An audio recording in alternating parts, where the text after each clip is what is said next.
Hello, everyone. You're welcome to this wonderful program this evening. Once again, we move and we continue to do the needful.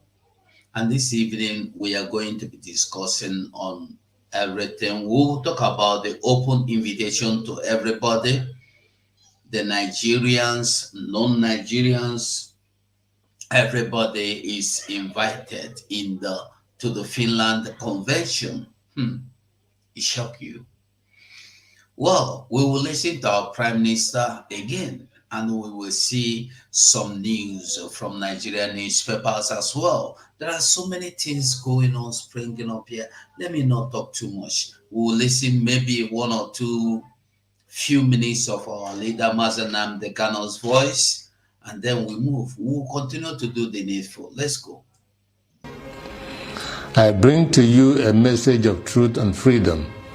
For it is only the truth that can set us free from the bondages of war and propaganda, which we confuse as history.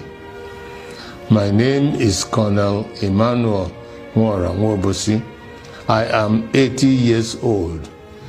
It is time to be bold. I am too old to lie. I am not afraid to die. It is time to tell you why we had to try. I am the last of the original coup plotters of January 15, 1966 with Major Chukwuma Kaduna Nzogu. I knew Nzogu well. We went to school together. We trained together. We trained at Sandhurst Military Academy, UK. We lived together. Nzogu was our first head of military intelligence and uncovered terrible plans to wreak havoc across the country. We organized a group of progressive military officers to carry out a coup on 15 January 1966 to stop a jihad and bring sanity to Nigeria, steeped in nepotism, corruption, and mass murders. The government of Tafawa Balewa, controlled by the Premier of Northern Nigeria, Ahmadu Bello, were using us in the army to repress the Middle Belt and Western Nigeria. Houses and cars were burnt, thousands were killed. There were 9 of us that planned the January 15th revolution. Majors Nzogu, Anuforo, Ifajuna, Ademoyega, Chukwuka, Okafo, Onwachwegu, and Obienu, and myself. However, 4 of us started it, Major Ifajuna and Major Ademoyega in the south, and Major Nzogu and myself in the north. We then united as a single revolution. I am the last of the 4 original revolutionaries. None published the complete truth. Only me, Colonel Emmanuel Nwobosi, is alive today to tell the final truth so that the lies will not triumph forever. They used us to repress the Middle Belt and the Yorubas. When we saw genocide, we began to disobey orders and swore to stop them.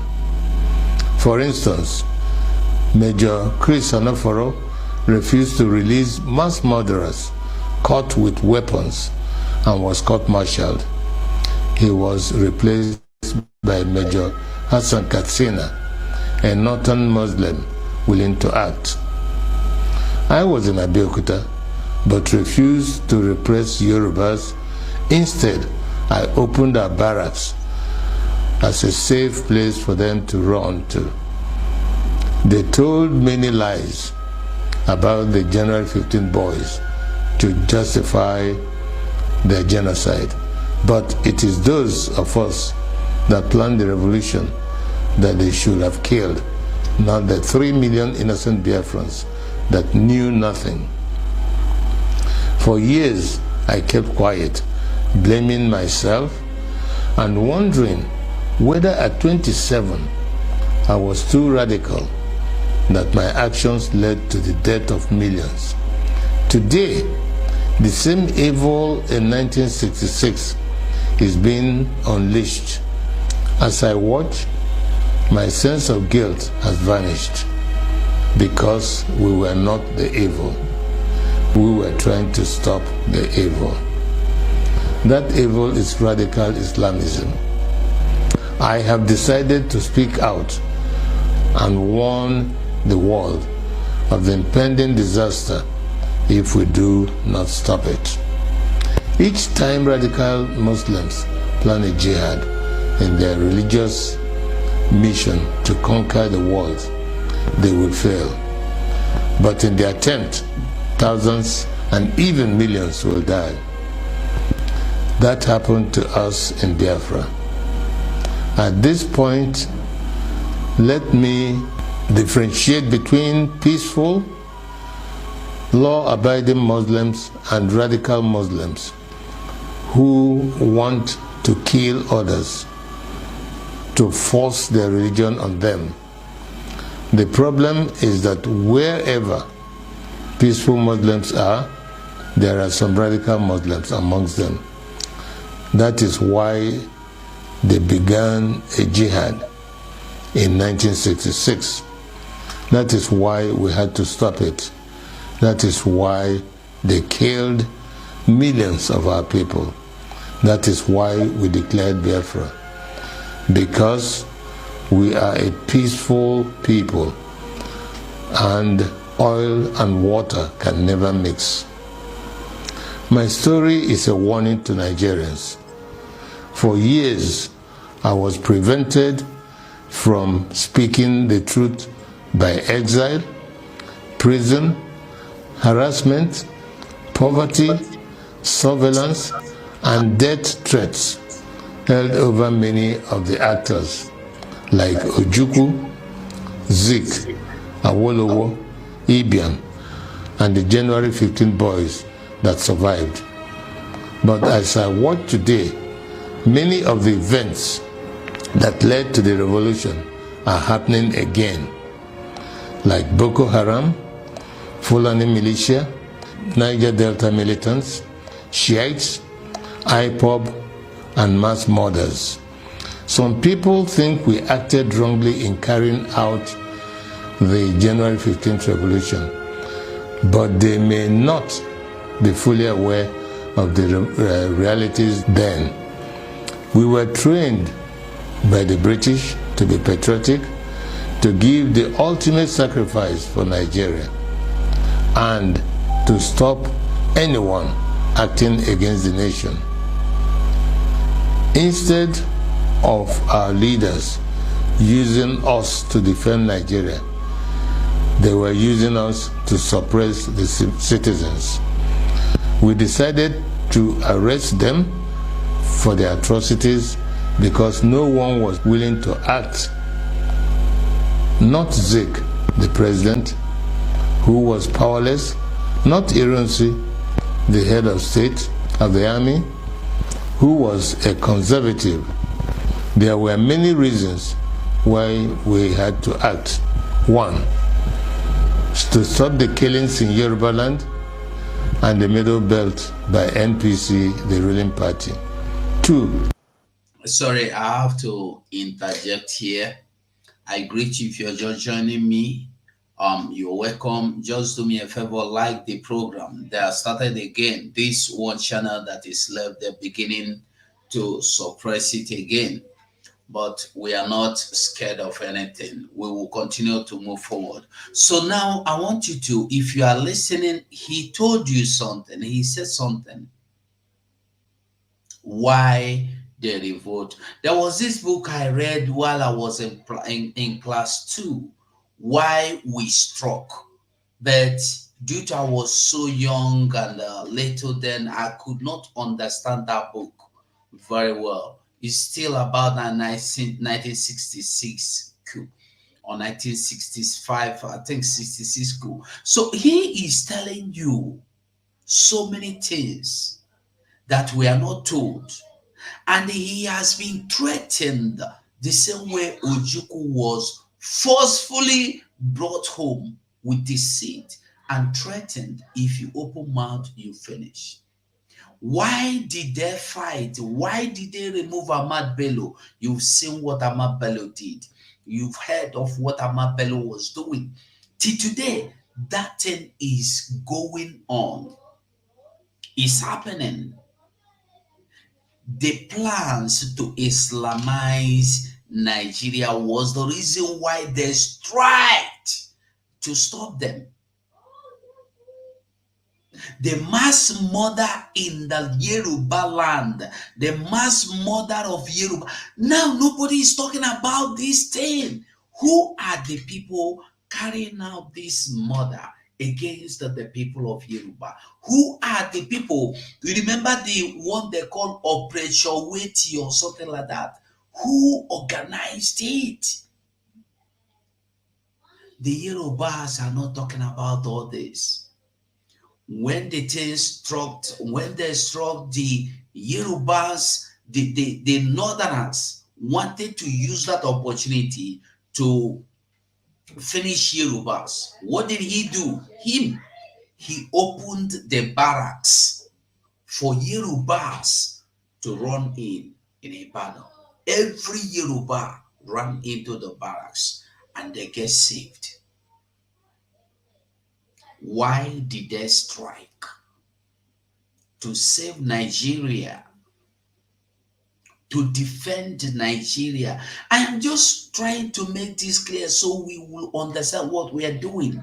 You cannot save Nigeria, no matter how good you are. You can't even pray Nigeria out of the mess they are into. You can't save Nigeria. If you have not watched this video, I beg you, go and get the video, listen, or you rewind it back, listen. Listen. To stop the invasion by the British, to be patriotic, to give the ultimate sacrifice for Nigeria, and to stop anyone acting against the nation. Instead of our leaders using us to defend Nigeria, they were using us to suppress the citizens. We decided to arrest them for their atrocities because no one was willing to act. Not Zik, the president, who was powerless, not Irunsi, the head of state of the army, who was a conservative. There were many reasons. Are you getting it? Weaklings in the seat. The same thing we are seeing today. You have the weak in the power. That is why Mazen Nnamdi Kanu say the people on our home weak, docile, imbecility. That is what our leader said. Is it not true? Our people, you will see, that will be opportune or that will be welcomed to the corridors of the Fulani powers are those that are weak vessels. Weak vessels. Hey, 555, I greet you, my brother. You're welcome. Weak ones. They will never allow those brave, intelligent, smart, strong ones. As you can see, Benjamin Carlo. Hey, where is that reconstruction or reconciliation or whatever? Where is it? Why we had to act. 1, to stop the killings in Yoruba land and the Middle Belt by NPC, the ruling party. 2, to stop the invasion of Yoruba land on 17 January 1966. 3, to correct the massive rigging of the 1964 elections. 4, to free Awolowo from prison and make him the Prime Minister. 5, to stop the terrible corruption, nepotism and regionalism of the NPC, the ruling party. 5, to stop Ahmadu Bello's planned jihad. It was good that we acted to save the Yoruba and the Middle Belt people, and we... To save who? Did you hear him? To save who? Did you hear him say to save the Igbos? No, to save the Yorubas and the Middle Belt that were not even ready to defend themselves. Who fought us? The same Yorubas and the Middle Belt. That is why you must understand that the only option left for you now is to leave. Leave. Thought that was enough to stop the jihad. We could not foresee that they will massively attack innocent Igbos. Blame those who decided to massacre our people for their evil. Today, we are fighting Buhari. He is killing Shiite Muslims and IPOB members. With the benefit of hindsight, we can see other ways of dealing with such evil. But for us in 1966, we just wanted to save the people from massacre. I wish to congratulate Nnamdi Kanu and IPOB for the good work they are doing to free our people from Nigeria and radical Islamism. Many of our people do not understand how vast IPOB is as an organization and the quality of the people that run it. On arrival in Israel, I started meeting high-quality professionals, and I was amazed. I don't know how IPOB united power professionals abroad, power traders at home, and ordinary people from market women to even riff-raff, all under one IPOB family, with worldwide radio and television. Every Igbo and Biafran should be proud of them. They are the strongest force we have today to achieve freedom for all Nigerians. No wonder they can take on the Nigerian government and win. However, it is money that makes things work. I shall donate 10%. Did you get what he said? It is money that makes things work. At his age.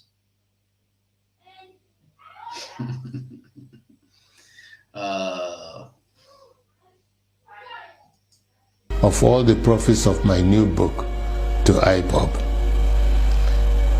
it is my tithe to freedom. Tithing is God's tax to raise money for the government of the children of God. I urge you all to regularly do the same so we can have the resources to achieve our objectives. On this day of 15th January 2019, the anniversary of our revolution, I want to hand over to Nnamdi Kanu and IPOB the baton of the January 15 boys. To you, to complete the revolution we started. I am Ogene Obosi, a chief and elder of the Obosi people. I bring to you the blessings of the ancients. I fought for Biafra. I was wounded for Biafra. I shall die for Biafra. He said,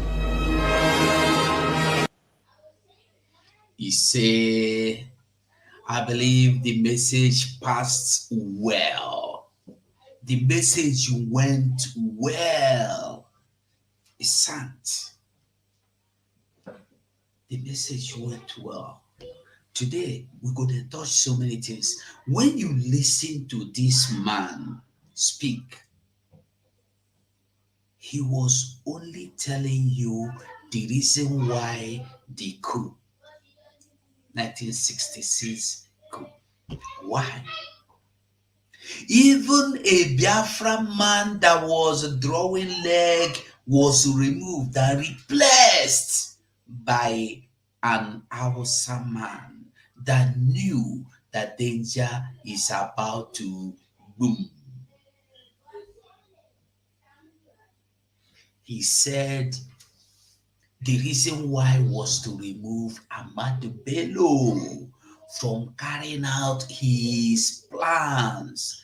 And those plans are still in the plans are still waving in the air now. That is why you see somebody like a Matawale, they are not talking anything, they are not saying anything. Are you getting the message? They are comfortable. Somebody is telling you that your your government, what is his name again? Your vice president was seen with terrorists. You are not bothered. You are not doing anything.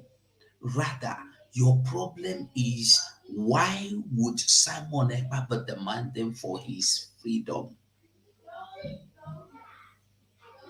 Your problem is why would Simon Ekpa say he wants Biafra? Your problem is why wouldn't Nnamdi Kanu tell people about freedom? These are your problems. You leave the things that should bother you and you jump into things that should not bother you. This is the problem our people have. You heard him tell you also, like I said, if you've not truly put down your ear to listen to this video, listen to the video 1 minute. If it means if you listen and don't understand, rewind it and listen again. He said because our people like Zeke and Co that we are in the power, we are too weak to act. Not that they don't know what is going on. Not that they do not understand what is going to happen. Not that they don't know that their land has been taken over. Not that they don't know that somebody is about to wipe them and their generations out. No, they know. But they were too weak to act. They could not act. There are people like, what do you call him? Dave Omahi. There are people like Peter Mba. You see people like Hopo Zodema. You see people like, what is his name? Ojo Zokalo. You see Rochas Okrocha. You see Oyinaye Abaribe. And so on, all of them. Rags that could be used and disposed at any time. They are so weak, even so weak to understand that their brothers has been used and disposed. Not just that they were used and disposed, they were used and destroyed. Like a piece of rag he used and thrashed. Yet, they continue. So, I want us to understand that this thing happening now did not start today.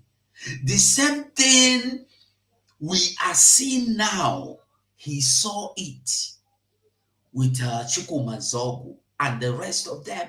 That was why they said we have to deliver our land or we perish. That was the same thing Ojukwu saw. That was the same thing Owazrike saw. The same thing Mazenandi kind of found out and realized and see, and he's still seeing it now. The same thing our Prime Minister, His Excellency Simon Ekpa, saw, and he's still seeing it till now. The same thing we are seeing, and there are things like this.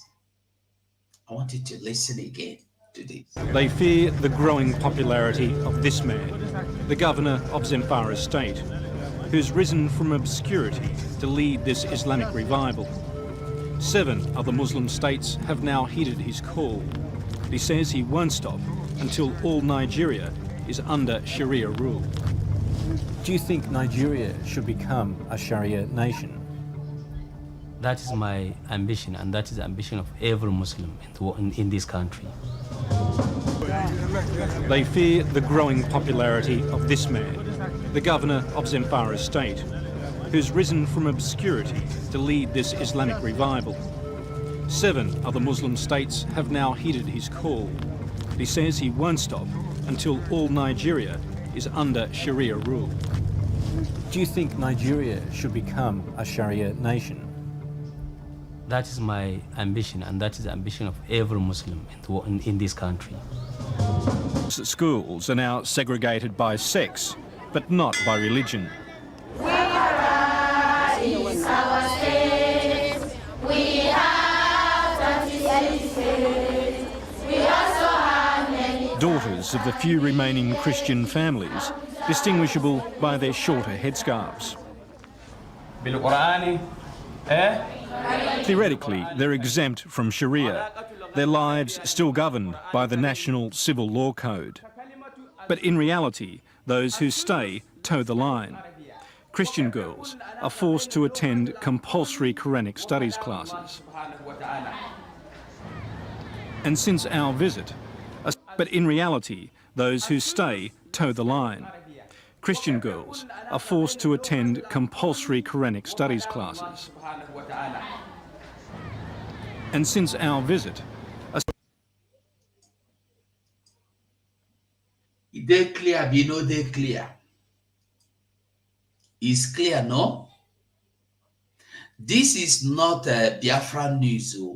This is foreign journalists telling you that their mission is to turn everybody into Sharia, under Sharia government. And those that say they are Christians have been forced to take on Islamic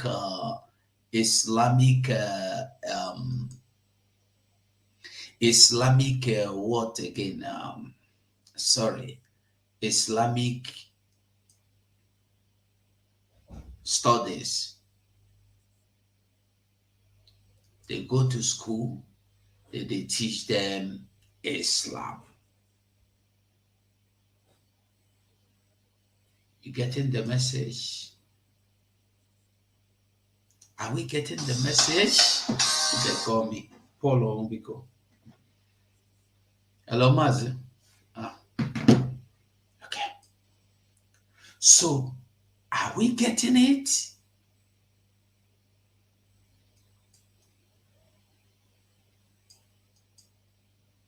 So when we are crying, understand what we are crying for. When we are crying, I want you to understand what we are truly crying for. We want to be free by all means. We want to be free. I don't know if you truly want to be free yourself. I don't know. But we want to be free. Those that are comfortable in what they see now, in what they are having now, it is fine. They should continue. Emazi. Okay, now. Okay. Oh, okay. Oh, God, yourself. All right. So that is where we are now and today. If they get the message, you get the message. Who no understand, we not understand. You will not understand. We must fight to be free. If you refuse to fight to be free, I pity you. I pity you. Anytime they see anything that will yield fruit for our people, they will begin to fight it. Anytime they see anything at all that will yield fruit for our people, they will stand up to fight it, and they will fight it to with their last blood. Nah, man, that our brother. Today they are fighting him. They say now in the work for some people. Finally, they are trying to tell you now he is working for Simon Ekpa. He will become a target. Nah, man, you know him now. Most of us, we know who be Nah, man. You know him. Let me look for, okay, I still have his video here. You know this guy, you know him. He's doing a marvelous work. You know this man, no? We all know him. We know what he's doing. He's now crying that they are labeling him a sabo, that is using camouflage to bribe people to say they are Igbos when they are not Igbos. The things this our brother has done, nobody has been able to do it. Uniting the Igbos in the north, in the south. Even there are people that don't even know their identities. He is bringing them to understand who they are. The network, then shake your network, my bro. Shake your network and see. Maybe you go out and come back again. Are you getting what I'm saying? You get what I'm saying? So today they are calling him, he is crying. How can they say this? How many people is he going to bribe to tell you they are Igbos? This our brother we see here, I used to watch him. If I have time, I watch. I watched him go into one Benue State community where our people live. Where our people live. That place our people live is not motorable. But he will spend his resources. He will spend his own hard-earned money. Go there. Find these people. Give them food. Give them money.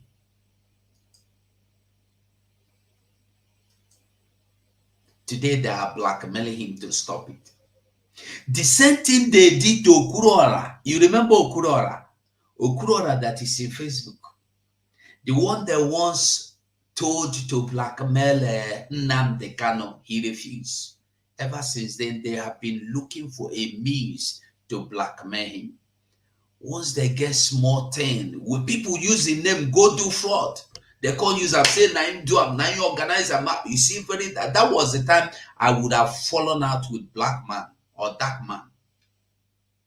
He knew, very dark man knew Okuruora has no hand in what happened, but he was pinning Okuruora into it because he was asked to do that. Today, that same Okuruora is no longer doing that charity work he is doing. Our people are not benefiting from it again. You remember how he will visit people that are sick, people that are homeless, people that are hungry. He will make call for them to get food, to get homes. Today, all those things has been stopped because it's the original plan.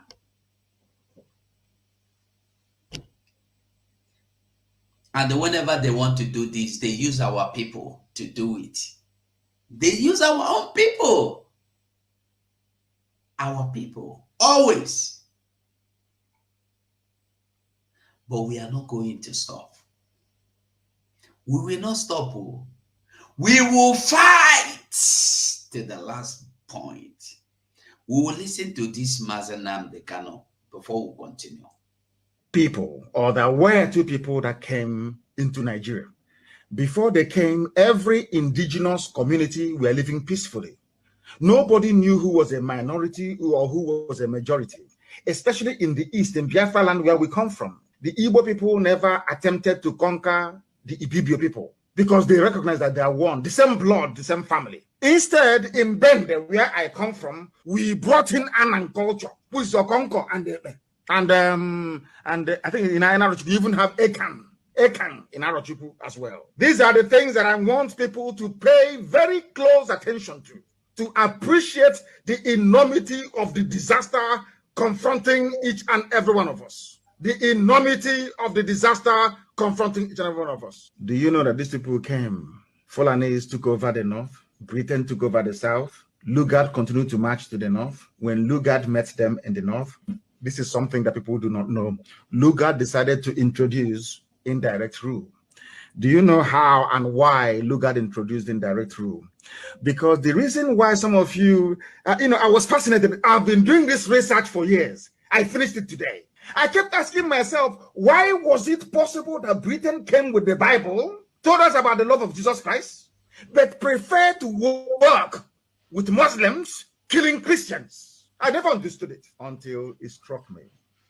It was Lugard, the people that taught Lugard how to, should I say, conduct indirect rule are the Fulani people.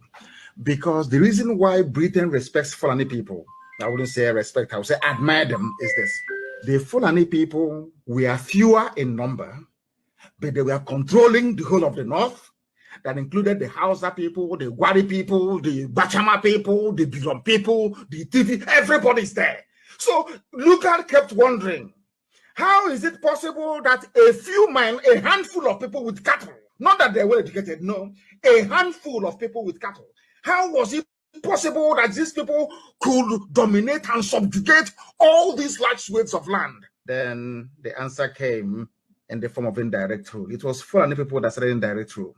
When the Fulanis come, all they need to do is to install their emir or their, basically their emir or Sariki. No, Sariki I think is Hausa. Install their emir. Despite the fact that in a village or in a city in the north, in Hausa lands in those days, you will only find one Fulani emir and his council of about maybe 10 or a dozen Fulani people with their wives and their children. You will see them controlling millions of Hausa people. And there was no problem. Britain now said, okay, it is now possible for me to be, as Wadisi, the district commissioner at the top, I now go and appoint warrant chiefs to be reporting to me. That was why it became possible to rule Black Africa, especially West Africa, with very few white men. Indirect rule, they called it. The first people to bring in indirect rule was Fulani Janjaweed, because you have one Fulani man as the emir controlling millions of Hausa people, and they're all loyal to him. That was how indirect rule came in. So Britain now found a natural ally in Fulani people, a natural ally. I said, okay, despite the fact that they're moving cattle from place to place, these people who are fewer in number, but can control all this amount of people, they must be very clever. And I don't blame them. That was how British and the Fulani affinity, so to speak, metamorphosed into the total conquest you're witnessing today. Now, ask yourself this question. Is there any other country in the world where what is happening today in Nigeria could be happening and that nobody's saying anything about it? Remember, I told you many years ago, and as I'm always very fond of repeating, I said to you that the Fulani Janjaweed, they have over $30 billion in their war chest to keep Nigeria warm for their total domination. Some of you thought I was joking. Now ask yourself this question. How come Bloomberg hasn't covered what is going on? How come CNN doesn't report the daily killings? Once in a while, they say, oh, school children were abducted. After 4 or 5 hours, that news completely disappears.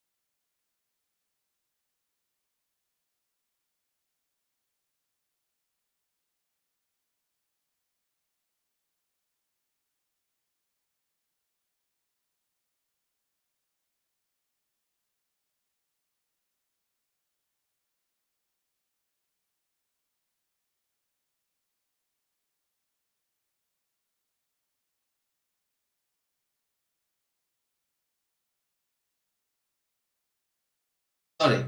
I don't know, sir, they meted. Maze, were you able to do it? I know they hear you, eh? Okay, I don't show I'm not live. I'm not checking my not live here. Try again. Oga walk. Try just follow the instructions hanging again. Okay, that's about that. Let's continue the program. Okay. When you are ready to come in, let me know. Okay. All right. So, Biafrans, we continue. I believe we are learning. I believe we are learning. This is why we are where we are. If you listen to this Mazenam Dekano voice, you will begin to ask yourself, how have I been this stupid? Not knowing that all these things has been happening, not knowing that all these things has happened. Where have I been? Where, my brain, where you been this since?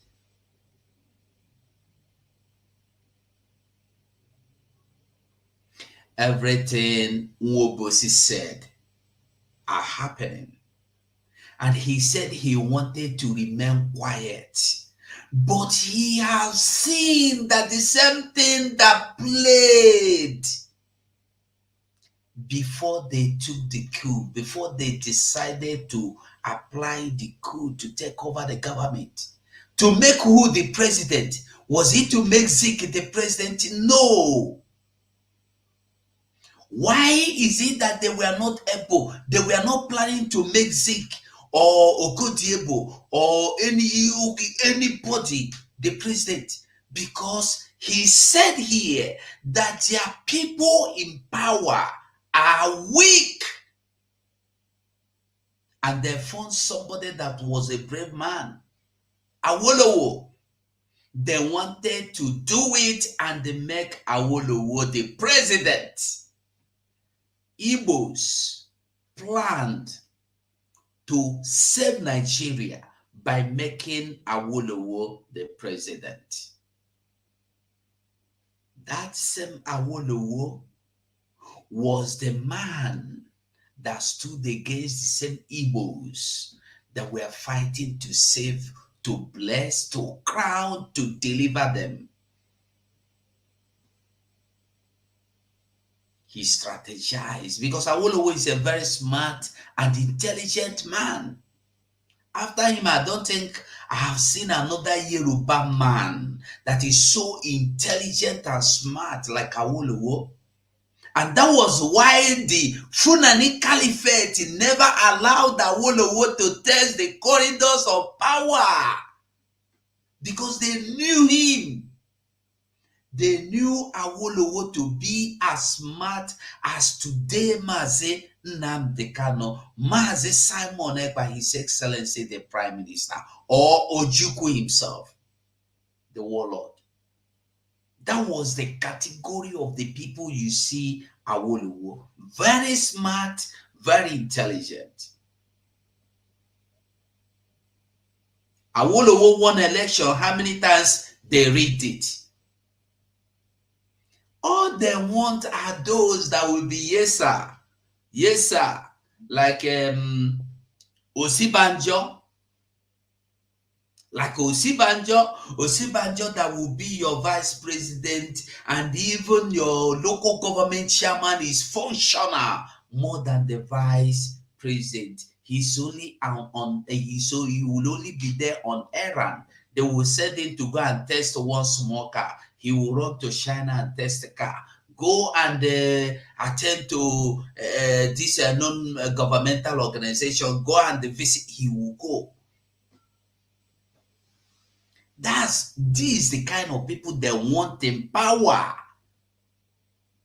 They don't want anybody that will bring innovation. Didn't you see them tell you innovation, my food? You didn't see them? Mazi, if you no agree, you share the screen on your own. You understand? I know they hear you. From Red Stream. Huh? That's as you there here inside the channel, you share the screen as we they share our PM own. You enter your studio, open your studio, share the screen. Okay. Okay. As me and you there here now, just open your own studio and share the screen. Okay. Continue, please. Okay. So they don't want anybody that is intelligent. They want people that are Ojo Zokalo, people like Hope Uzodinma. They want people like Abaribe. They want people like Ifeanyi Uba. They want people like Nnaya Wodo. Instead, the Biafra will come, I will be a Sabo. Those are the kind of people they want. People like Dave Omai, people like Wike, that will go to Bibo and level down everybody, his own brothers. And if after he come back, I'm not an Igbo. Wike, what is your name? Wike. What is your language? Igbo. You come here, you speak English. Is English your language? Tell Wike to speak his language, Igbo. And when he want to buy Igbos, they will make him understand he is not Igbo. Mesoma Chukwuwike is his name. After saying Nessa Wike, or it will look as if it's an English name. Mesowike, Mesoma Chukwuwike. Fubra, the same thing. If they tell you, if they call this Fubra the way it should be and write it the way it should be in the language, you will find out the name. That is not Fubra even. I saw Fubra having a town hall meeting with his clan. They were speaking Igbo. Onatu ilu ni Igbo. I said, sure.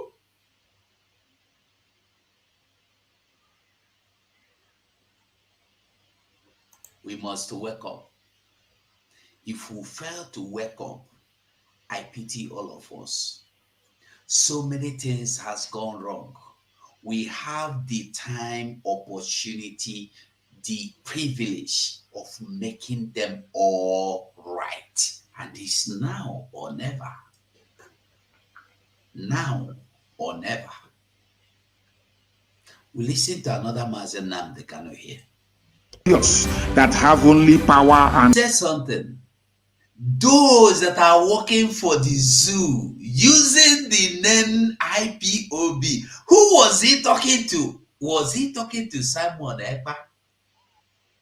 I want to ask you, those that have been brainwashed that Simon Ekpa is a thief, come to Mazen Nnamdi Kanu knew that there are people, there are people.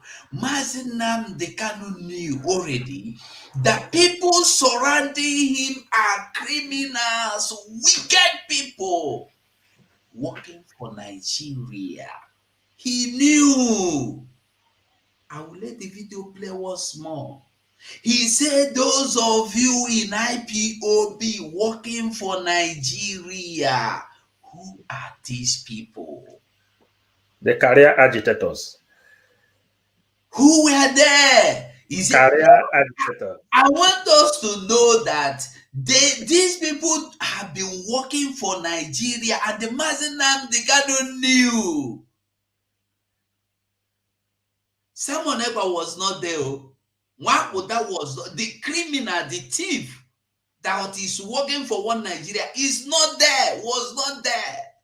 So who were those people working for one Nigeria? Let's watch again. some of you idiots that have only power and glory and money making at heart. The message is very clear. Who don't understand the message? Go and ask Nnamdi Kanu. He will always tell you.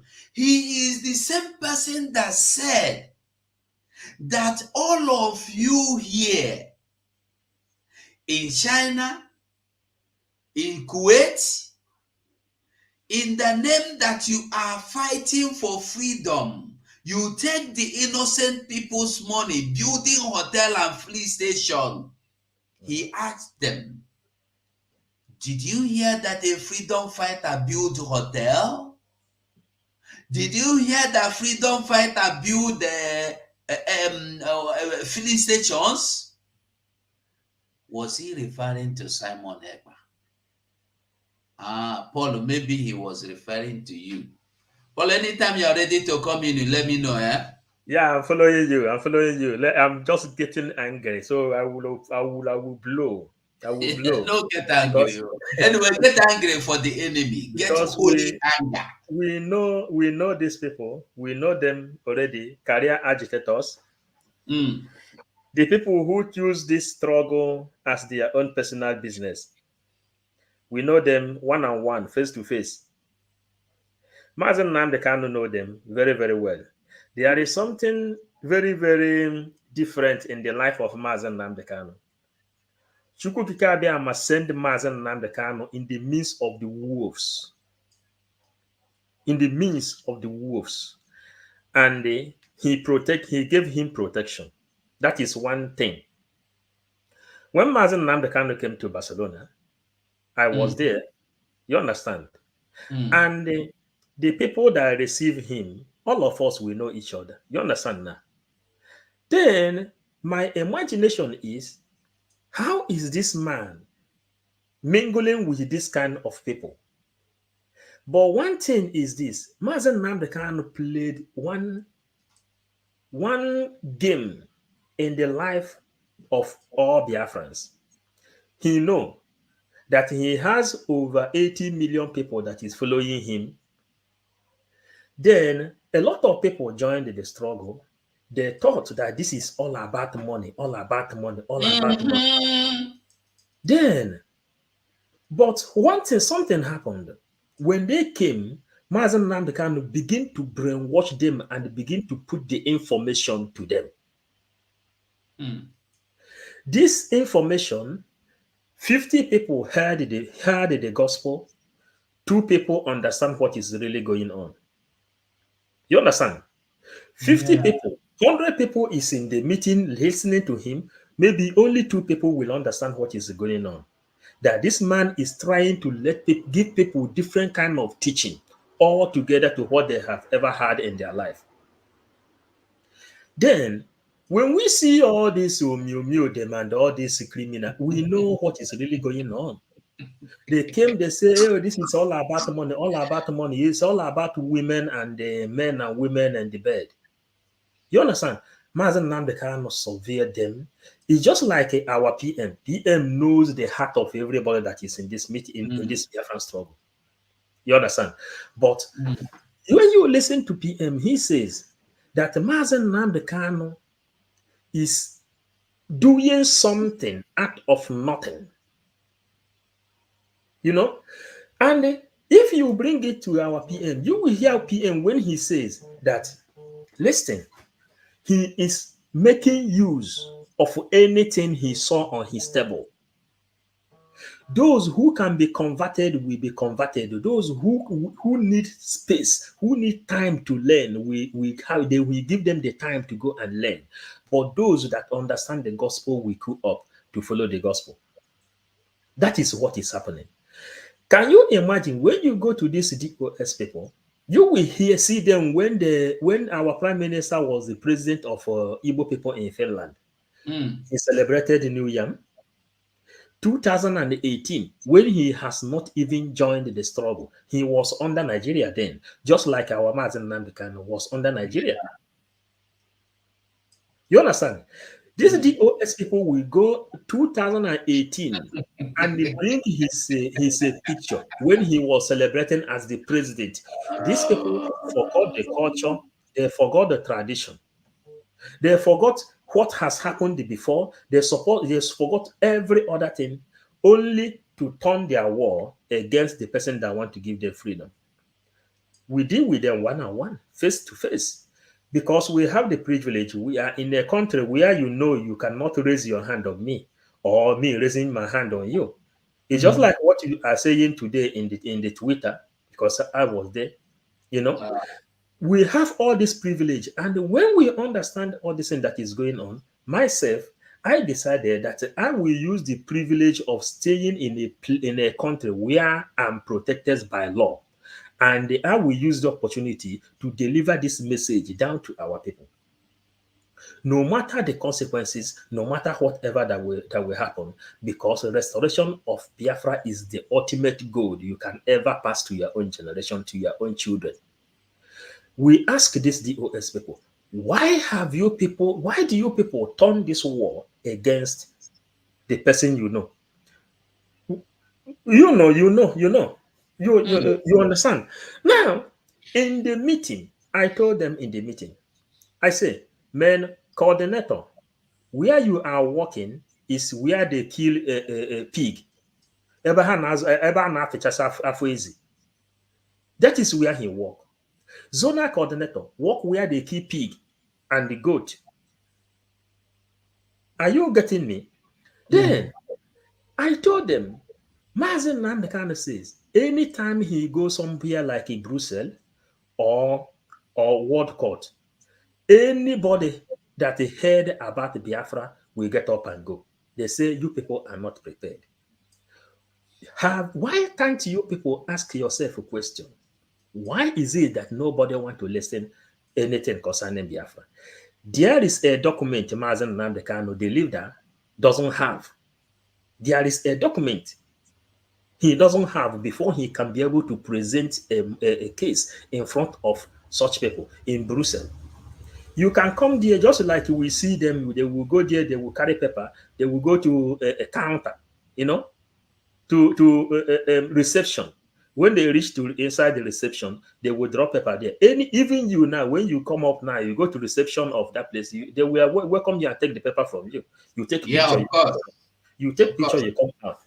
Then why have they not opened those papers, those documents?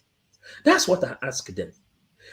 You must have a document. There is a special document which our PM made us to know early in the morning, 2019, that this is what is holding this movement, and he has it. We let them know.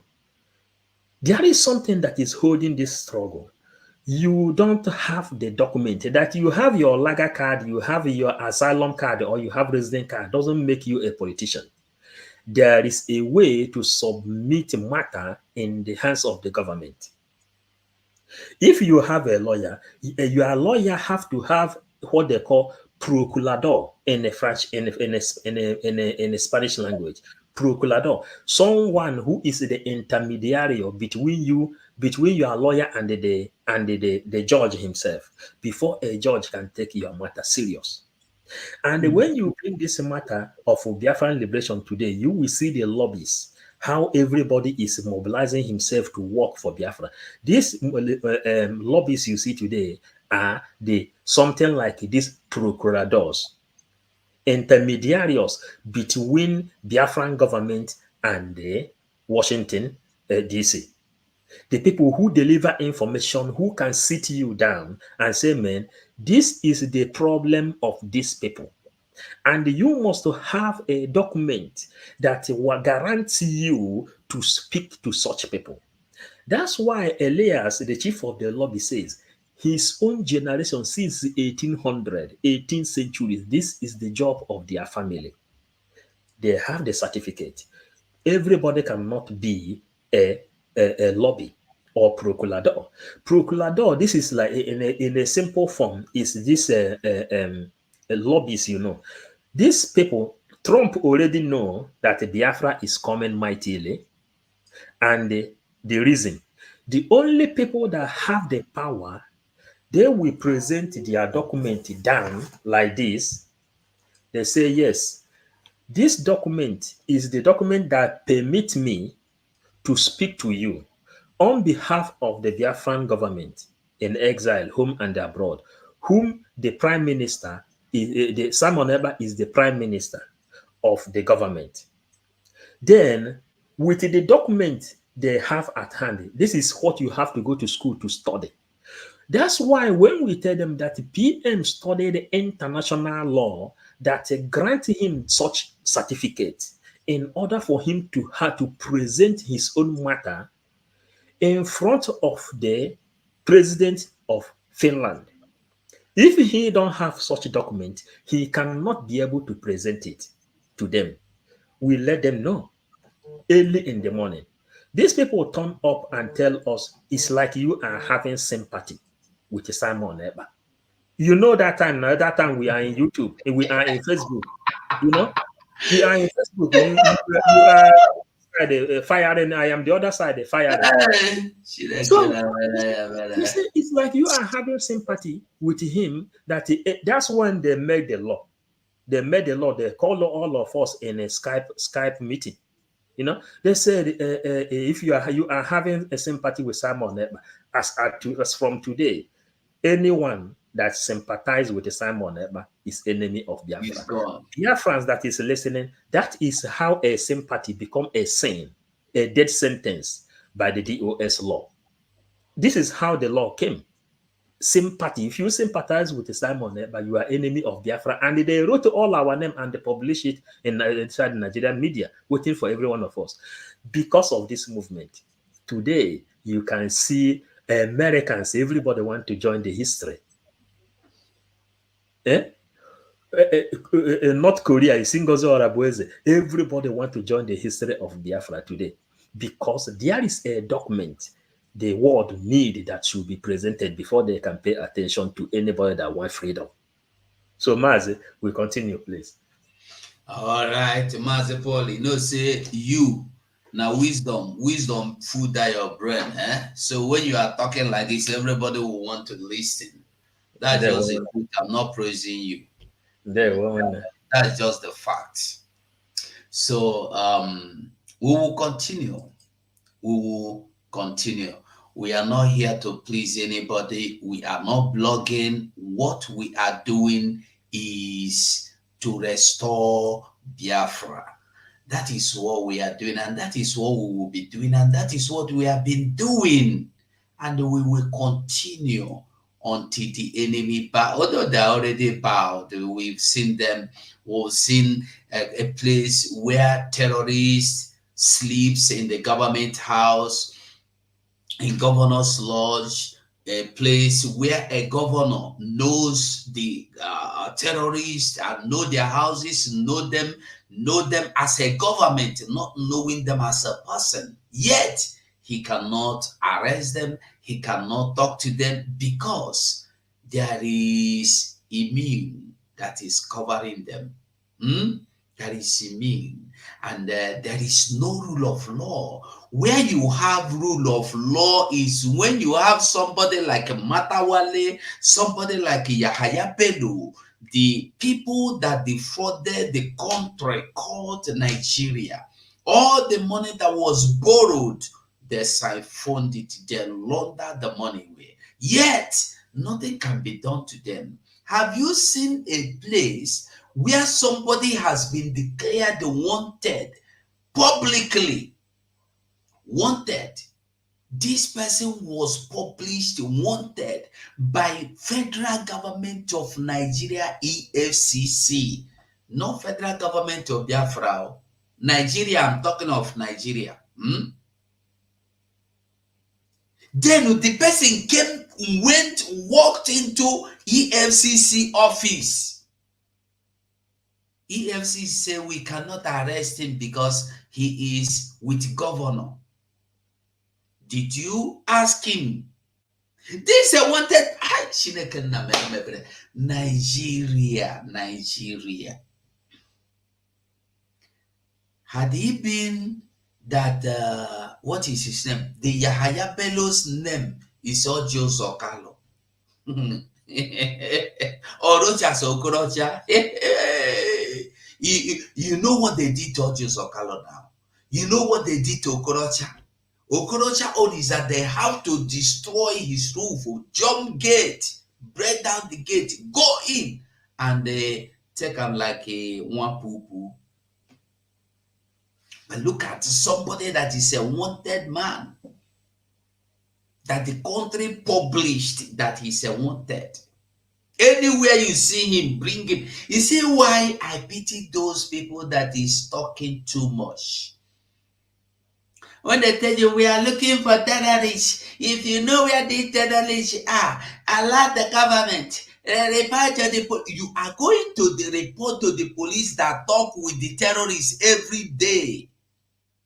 As you are reporting to police in the name you a whistleblower, they promise you 100 million naira. You report to the police, the 100 million they will not give you. As you finish reporting, you are going, police will do you. Look at this mumu. He will call the criminal. If not Tuji Bello, go call him. Tuji Bello, see you. Now Paul Owubi go call report you now. You know Paul Owubi go now that one where they live number 5 Azuku Boko. I had that one nine. Go finish her off. That is what is happening. How can you go and report to police when you have heard from governor, from officer? Remember, former SS, DSS, yes, DSS, former DSS boss, now in America, told you that you cannot fight banditry called terrorism, called insurgents. You can fight them. That You they know. know them. They You know know. where they live. The same thing this governor said. Mas, you want to say something? Okay, yes, let me help you small. You know, all this thing we are hearing is what we already know. You know, you, like the broadcaster of Biafran today, all this thing that is happening is not a new thing to you. It's not a surprise. This is what you already know, even before you know that there will be something like a government of Biafra today. You already know the secret of Nigeria and how Nigeria was restructured. Nigeria is being restructured to eliminate every other person that is existing in that place. How come that Nigeria have all the mineral resources and all the riches found in their land? These people cannot be able to provide electricity to their people. But other neighboring countries in Africa took electricity from Nigeria and they are having steady light. Yet, you will see some people that call themselves Nigeria people. Some people that call them, they will say they are very proud to be a Nigerian. Then I will look onto these people. I will say, but what is really happening? What is really happening? How long do you people want to stay in this kind of bondage? For me, I have taken it as oath. I will do everything to make sure I come out of this nonsense. How do I get this? I came to when I was in Nigeria, I used to go Kano, Kaduna, Jos, Medugri, to bring goods then, and they were selling in Onitsha. You understand now? Yeah. Then turning around all Nigeria, there I saw everything that is really happening. Then I said, okay, now there is no future here. You understand now? Before leaving, waiting that one day will come when I will hear the voice of the Messiah, which is the voice of Mazen Namdekan. You understand? Now, trying to understand the real system, you will go and follow the founder of all this problem that is happening in Nigeria, Usman Danfodio. Then you ask yourself, how did our prime minister said that immediately Biafra give him mandate?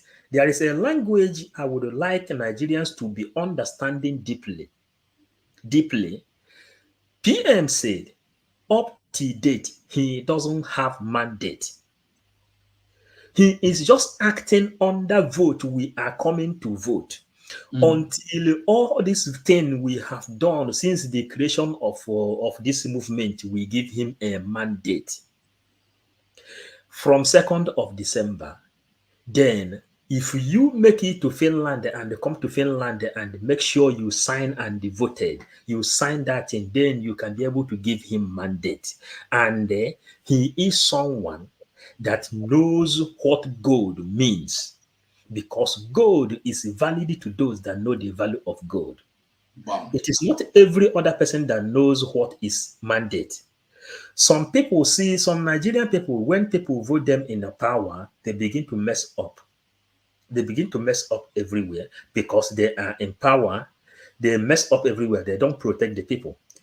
But PM, up till first time, he told you that people, all of us must come together to vote, to give vote of no confidence to DOS. Because why? He gave reason. Every other person come up and give reason why DOS is messing up. And from there, everything he is doing today is based on vote. That was the reason he said nobody can stand up to tell him come here or not come here. You understand? So he is applying all this law, yet he is telling you he don't have mandate up till now.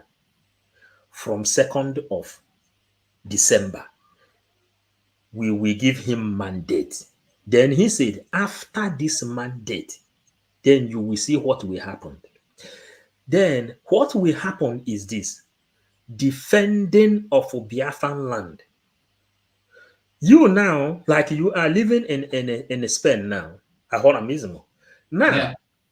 Spain has defense, military defense. They have Cuerpo de Armado. They have Cuerpo de Armado that defend the land. And this is their right. They have. Then, as people that already have their own mandate, you understand now? You that is living in England, England have their military force that defend England. The way you see Israel today, Israel have their Cuerpo Armado, yeah, the defense or force that defend the land. Unlike America, this is what PM is looking for. That when you give him mandate, you have given him the right to defend the land. And he said, whenever you give him this mandate, then our war will then go to destroy all the agenda of Usman Dan Fodio. Because Usman Dan Fodio is the person that led this egg. Foundation. This egg that grew in Nigeria, it was Usman Dan Fodio. That's why the last time he came on Twitter, I made sure that he explained a little more concerning the war, why we should fight Usman Dan Fodio, that we will have it more from him. Then you take it come. When you come, then you will see where he talk about grievances declaration. In our Twitter today, in the SS today, all you see that we discussed there is today is the thing he want to declare, which he called grievances declaration. And there will be commitment declaration and the constitution declaration. And from there, you will come to understand the reason all this Yaya Bello and all these criminals that commit evil, they can never go to prison, why they must be destroyed. And here you will see exactly why our COS or Ngozo Arabeze went to World Women Conference, and our finance minister is meeting the lobby. The way Biafrans, the way you see our finance minister and the lobbies in America is making move, that is how other lobbies in all over the world are getting ready, starting from the 2nd of December. Everybody will then come openly to accept Biafra. You understand? So when we want to destroy, PM said, if they fail to release Mazen Nnamdi Kanu now, another 60 days sit at home will commence, because destruction of Nigeria is not something you can just go and fight them. You will begin to cut them one after another, one after another. That's why Tinubu cannot attend international conference today. They have international conference today. Tinubu can't go there because what is waiting for him is bigger than whatever he has ever experienced in the whole life. Remember, Biafrans, that Biafran government has sued Nigeria in African court. And that case, nobody has answered. Maazi 247, let us continue, please. Okay, and there were, Paul, have you been able to do it? Yes. Okay, because I didn't see you. I'm there from my own side. If you put my side, you will see it. Okay, okay. Mm. It's okay. All right, we continue to do the needful. Okay, now I can see you. Yes, yes, now I can see you.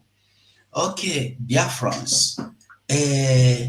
And then, okay, let us go to our Prime Minister's handle to listen to some things before we continue. Let's start here. you, you know, Biafrans, it is good to know. Before you continue, sorry, the person that sang this song is from Idoma. Okay. The artist is from Idoma. Uh-huh. They are not Igbo. Uh-huh. They are Funanis, but they Yes. are singing. Continue on the verse. No, no, you know, Chukwukika Abiyama already ordained the Biafra, you know, and how we receive, you know, you receive your own call. When we started news, sometime I will ask you, how come you come up with the 247 as a title, as a reason? You know, we ask this kind of question. A lot of people have joined the new. We told them that Biafra is a religion. The true religion, we know how it started. You see the kind of song now.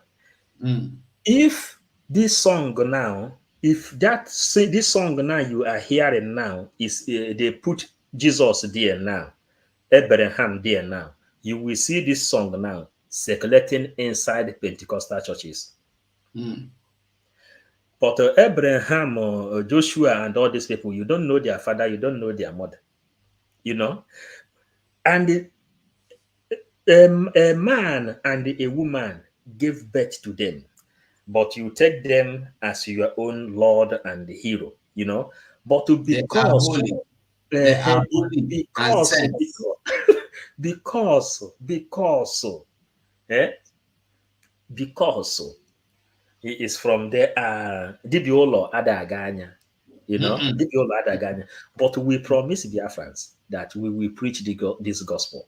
See this gospel of Biafra, we preach it until our people understand. If you go to the to register your ID card today now, you will see where they wrote religion, Christianity, Biafra, tradition, and the Biafra, Christianity, Judaism, and the tradition. Others. Then others then join. For Biafrans to know that our message is yielding mighty fruit. Let us continue with the song because we have to give inspirations in that place. Okay. Mazi say. Yes, you know, Biafrans already they already have this song, but the inspiration behind them is what we are bringing out. Yeah. Because what we are doing is based on inspirations. Biafra is a spirit, yeah, and the spirit generates. When we come, Chukwuka must say speak. Can you imagine that Mazen Nnamdi Kanu is inside DSA dungeon, not prison? Not prison. He is inside DSA dungeon using one cloth only since over 3 years. Then somebody that has a baby for the man inside the DSA dungeon came up fighting this kind man that took it upon himself to liberate Igbo people. Nigerian news took it when PM said that he has served Biafrans, Igbo people, more than whoever since the existence of Igbo race. He is the only person recorded defending Biafra today. And today's news says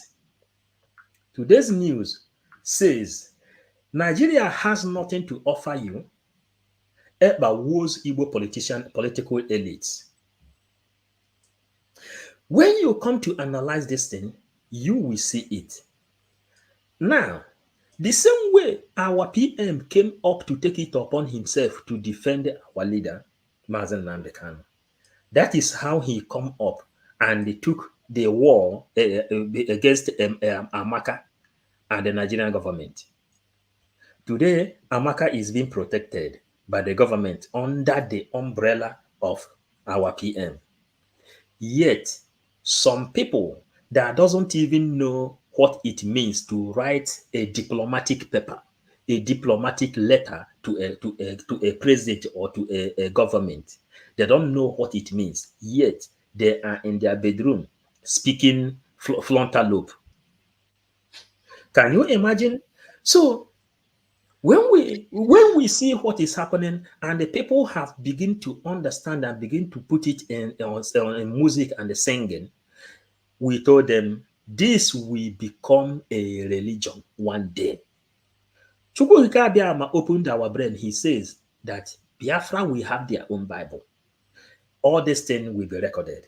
Let me send a message to DOS. They should continue what they are doing. But at the end, everybody will bring out what he did in this struggle. Because if you are running, nobody is pursuing you. You wouldn't know if you are running faster or if you are running slow. But at the end, everybody will bring what he did. Music is recording it. History is recording it. Papers are recording it. Newspaper is recording it. And how is Bible written? Is it not by headline? This is how it was written. Headline. Then they couple the history and they rewrite it and send it there. Then, Maze 247, we will go on preaching this gospel no matter whatever that is happening, and the winning is there. America, this is the final. America have accepted. Chief of the lobby says, when America join, others follow. Biafran passport will travel all over the world without a visa. That is what we are talking about. So if I keep myself a sleepless night, making sure that my passport, Biafran passport, will go to America all over the world without a visa, then what else do I need to give to my children? We continue, my brother. You see, talking of America, I was, the day I saw this, I was sitting down and thinking, is this a dream? Is this a joke? Is this what is this going on? Biafra in the White House, Biafra representative with the senators, not just a senator, senators, United States, from both Republican and Democrat, not just that they are from Democrat alone or that they are from Republican, no, from all the senators. And then now, people are still having this doubt. Are these people not criminals? Are they not working for Nigeria?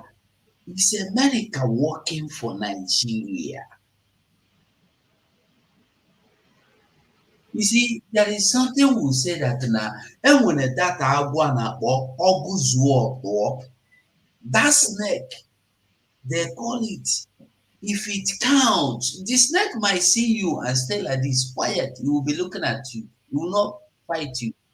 It is counting for you to go. If you refuse to move away, it will strike. And when the snake strikes, no, you will not even be opportune to walk out of that presence. In a day, you finish. That is the kind of thing we are seeing with America. America has given these people chance to make the wrong right. But not to make the wrong right. Chances to stop your wrong. But they refuse. Today, who would have believed that this autopilot, auto-experiment, bandit, miscreants will be speaking with senators from the United States of America? Who would like it?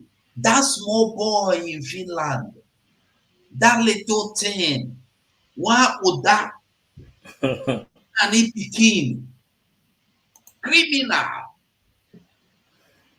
son of nobody, bastard? There is no, but Paul, the time that we are calling all these things, I was angry because I was saying, even in public, I said it. If I were Simon, I would just go home and sleep. Let these people murmur them. They will understand so that when I come out, they will know my value. I'm telling you the simple gospel truth, honestly.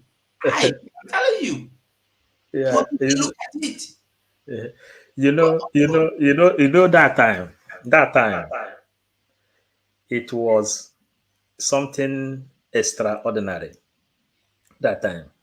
So, but the day PM joined the struggle, I wrote a title. I say, the day I see this man in this Biafran struggle, I know that Biafra has come.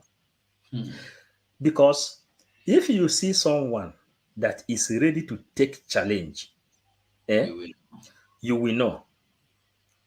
You know, before the kind of danger we put ourselves into. we have I have seen the truth. I have been searching for this truth for a very long time. I disowned Nigeria in 2001. 2001. That when I disowned Nigeria. But waiting for someone that will be like Nnamdi Kanu and the Simon Ekpa. If I see them, I will do what I am doing today. Because I know that Chukwuka Abiyama, I prayed, Chukwuka Abiyama, open these lips so that I will deliver this message for people's understanding, for mankind to understand what we are defending. The time they are calling him names, there is a way. If you watch PM, he said that when they are calling him names, that he used to swallow this thing and it gives him energy. Then I know this thing already. If you used to play video game, you will see attackers that used to come to attack you. They are all gone. They don't come again. Okay. Sorry, I was thinking you are talking of us now. I remember when we open like this, you will see them coming back. Then if you didn't give up, I didn't give up. How do you think PM will give up? Hello, you understand? You know what you are doing. That what these people is doing. What in the Igbo called Milina Mokute.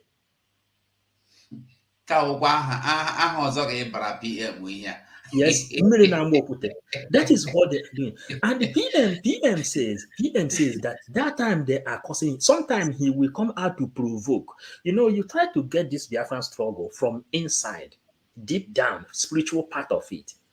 If there is no attack, PM, sometimes he don't like it. That's why I said it in this place. But if you are coming to attack, make sure you know what you are doing.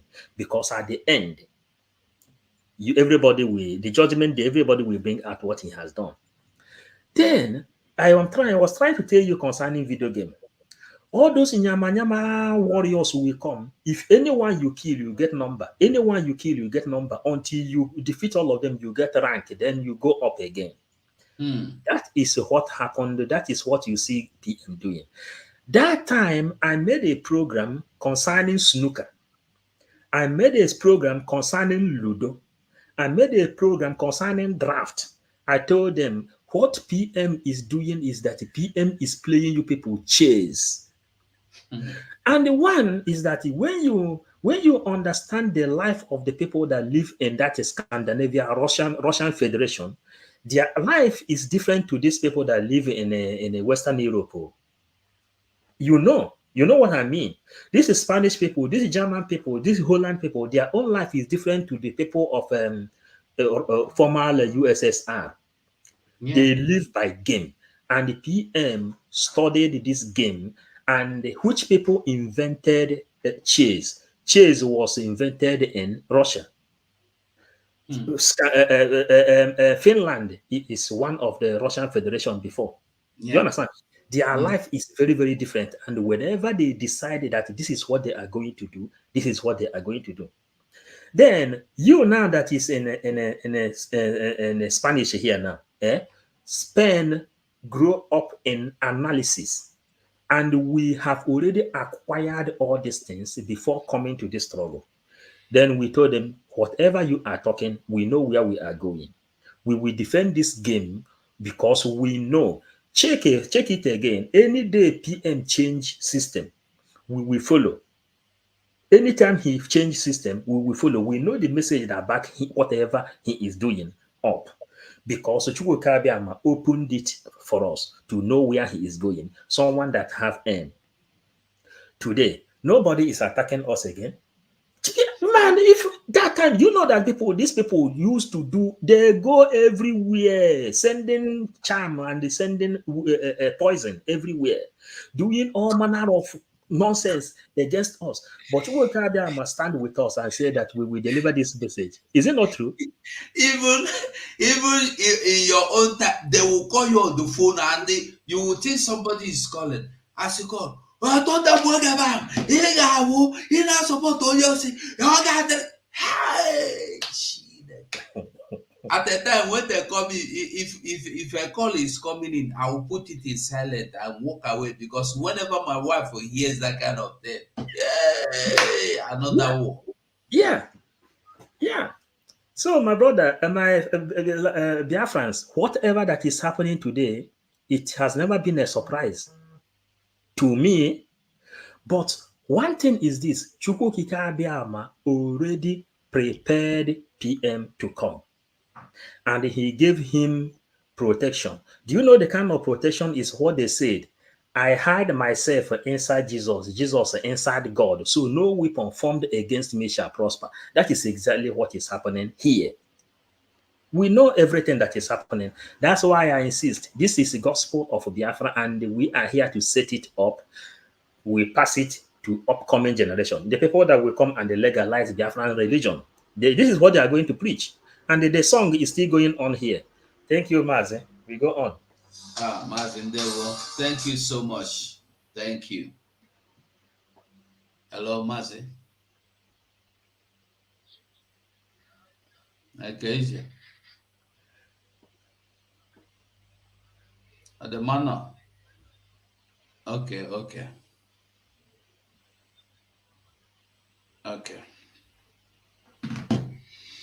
All right, so we will continue. So as we were saying what we are saying, our Prime Minister, to show you how good he is, how nice he is, how kind he is.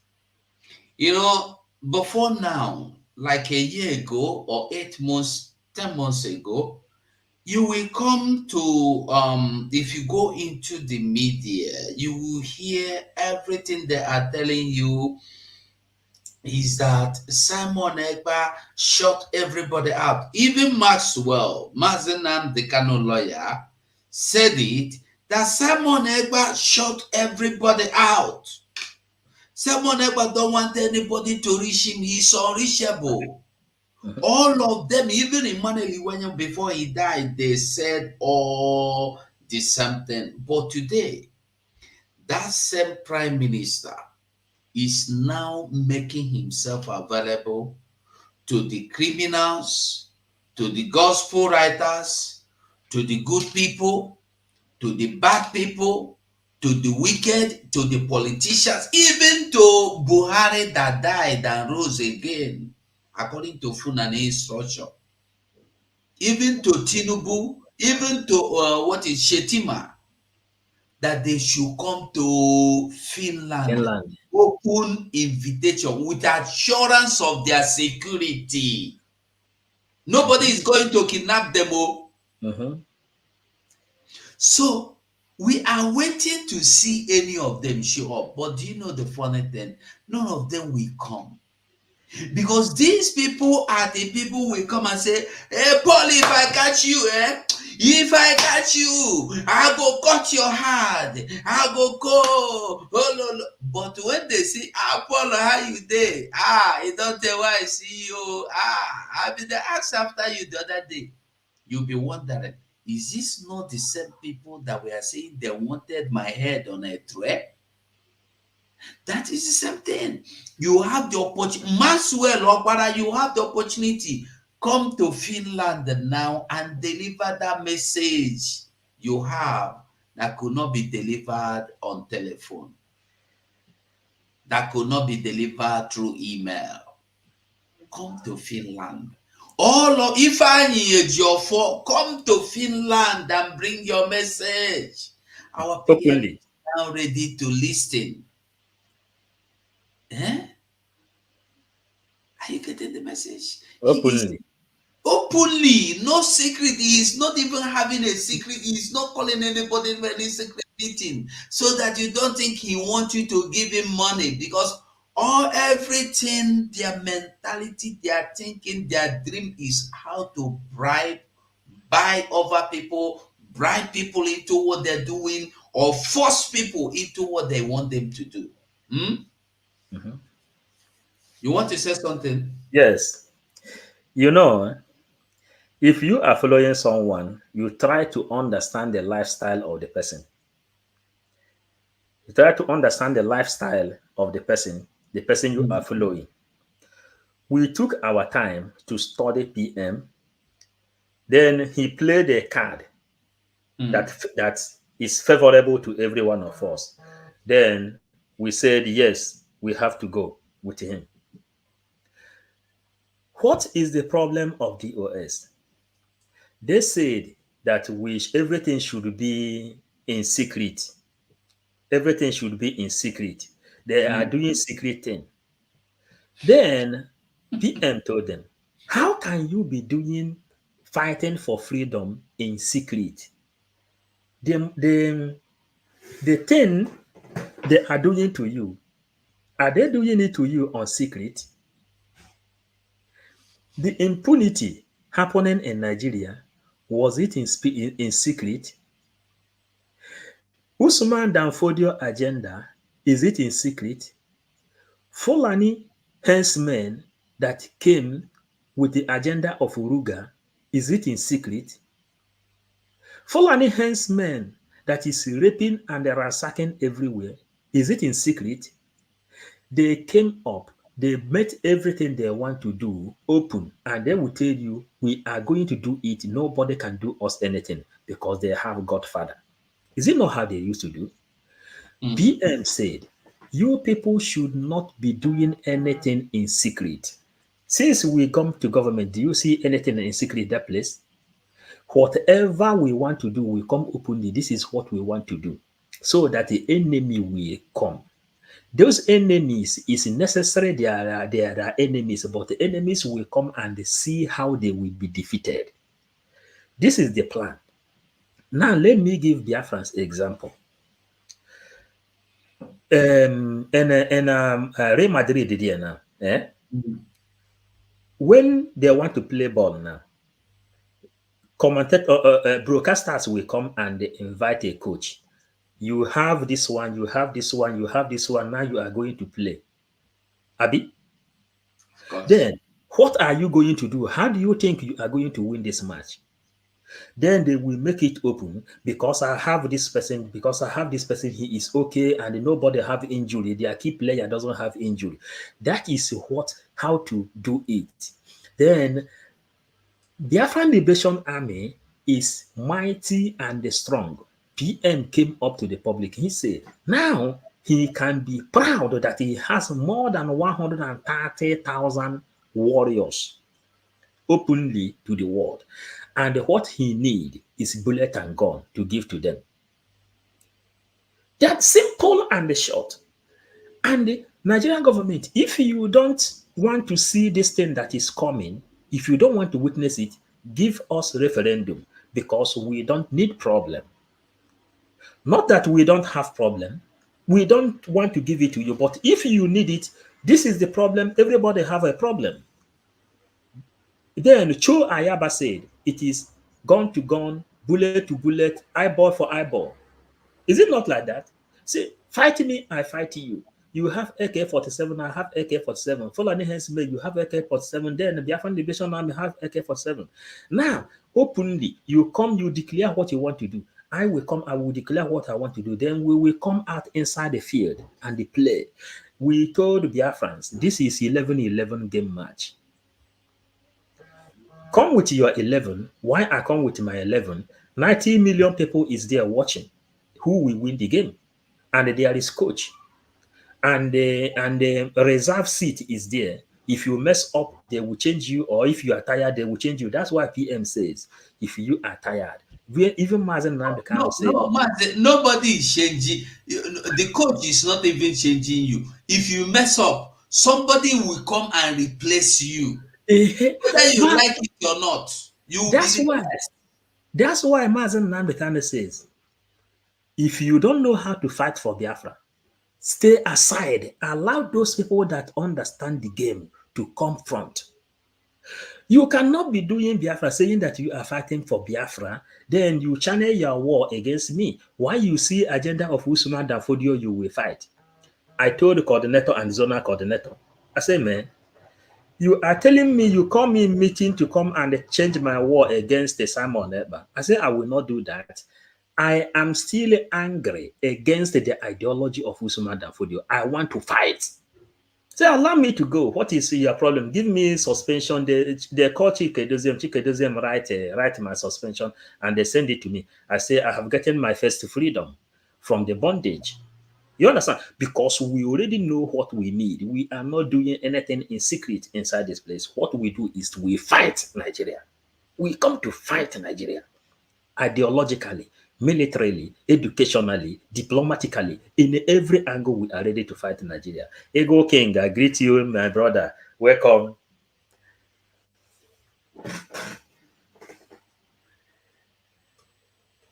Mazi, go on, please.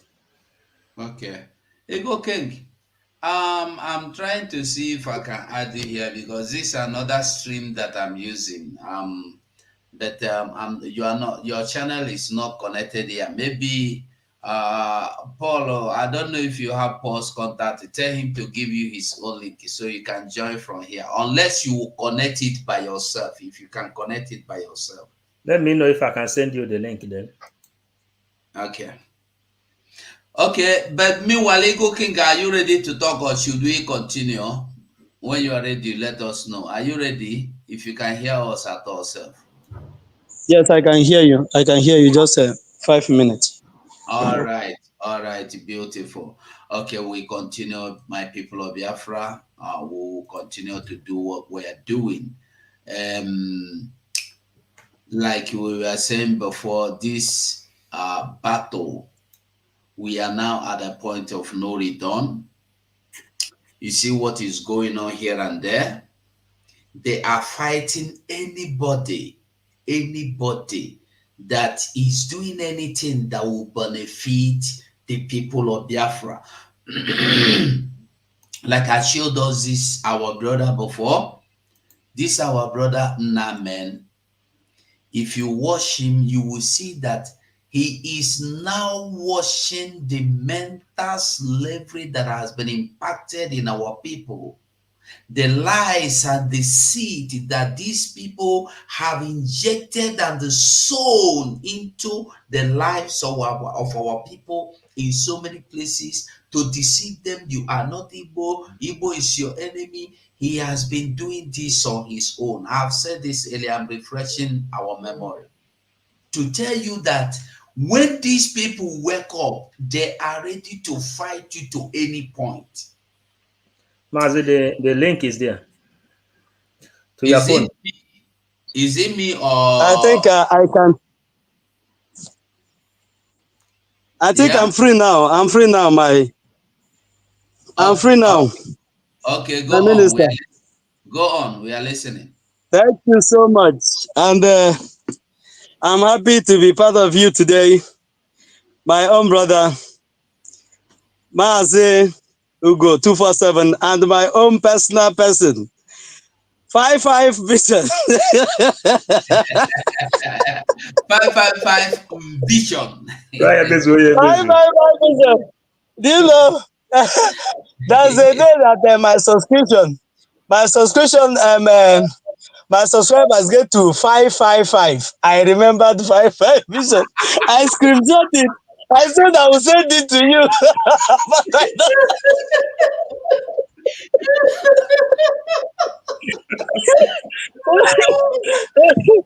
Oh my God. Wow. I'm happy to be here. Good evening, dear friends. I salute each and every one of you for coming and always being there, listening to the message of freedom, message of hope, message of liberation. Because the truth is, minus all these giants, people like Mazugo 247, people like 55 Vision, people like Rafa Jerry, people like our own Minister of Information, Mazi Abarawa Soni, and all the people that are in X, a lot of us there, that are doing this work. The narrative of yesterday would have also been selling today. Why the media of Nigeria can easily carry our news today is not because we paid them to do so. It's not because we begged them to do so. It's not because they pitied us, but because we merited it. The Biafra Republic government in exile merited every accolade that they were being given today. That they begin to carry the news of the Biafra Republic government in exile is never by accident. They were compelled to do so. And what you're looking at was not what you see, what you have on the screen. Biafra, Nigeria has nothing to offer you. Ekpa was Igbo politicians elite. It's not a Biafran publication. This is Nigeria brown envelope journalism publication. You will ask yourself, what made these people to publish this? When did they begin to recognize the Biafra as Biafra, no more Igbo nation? I don't know if people are thinking the way I'm thinking now. When did they stop calling Biafra Igbo nation? Because that Biafra was like a plague on their neck, on their mouth, that if they call it Biafra, that something will happen to them. So they rather target Igbo nation. But as I'm speaking to you now, they are now addressing our prime minister to be the prime minister of the Biafra Republic government in exile. No more self-acclaimed prime minister. I don't know you. And let me join. Let me join my voice to theirs to echo, to re-echo what our prime minister has already said. I want to lend my voice to what our prime minister said, because that is our job.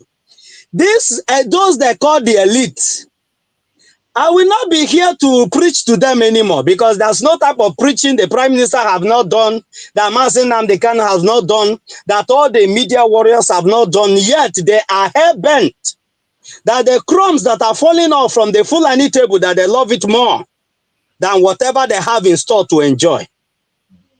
It's not today that the political elite from the Biafra enclave know that they have nothing. There's nothing left for them in the Zoological Republic. There's a video that trended, I think early this year or last year, but I think it's early this year. I will look for that video and I'll bring it. When the former governor of Imo State, in the person of Rochas Okorocha, was in his apartment in Abuja, the place that they called a safe haven for them, because all of them, they made it comfortable for them that they can own apartment in Abuja. But you as a common man that is trading in Onitsha, trading in Ose, trading in New Pass or Mbuka or anywhere, you cannot afford a house in Abuja. So they themselves that has the money that they should use to develop your state, develop and give the masses a good life, they use it to buy apartment in Abuja and Victoria Island, thinking that that is where they are going to hide away or shy away from their responsibilities at home, not knowing that the Fulanis are bringing them close to themselves to be able to checkmate all their accesses to checkmate everything that they are doing, so that whenever they want to apprehend them and humiliate them, it will be very easy for them as A and B. When they went to Rosh Hasokorocha, I didn't know that Rosh Hasokorocha goes to church, because he was shouting, Jesus, my God, Jesus, my Savior, Jesus, Holy Spirit, come and save me, come and save me. But he ran to the people he said that he's more comfortable to live with than living with his people. Because this is the major point that Simon Ebanjoko, the Prime Minister of the Biafra Republic government in exile, have been pointing out to them. That your brother, it doesn't matter how angry your brother is to you, he can never raise a knife to kill you. Your brother might be angry with you for your evil ordeals with him, but it will not last for a very long time. But an enemy can use a machete and cut off your head, because nothing concerns him. You're not the same kinsman. Nothing concerns him. You are just a slave to him. But they choose to slave for the Fulanis. Mazen Nnamdi Kanu beg them. You guys are already Fulani slaves, Fulani stooges. Move away from the road. Let me come in and deal with these people. Do not interfere. And they refuse and insist that they will keep interfering. But one thing is promised to them. When Biafra is restored, every man will go to where 5 vision, or you go 247. You can explain this in this foreign language, the way they will understand it.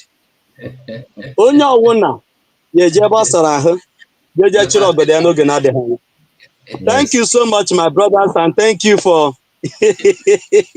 for bringing me today. I'm happy to be here. God bless you all, and keep up the good work. It's still me.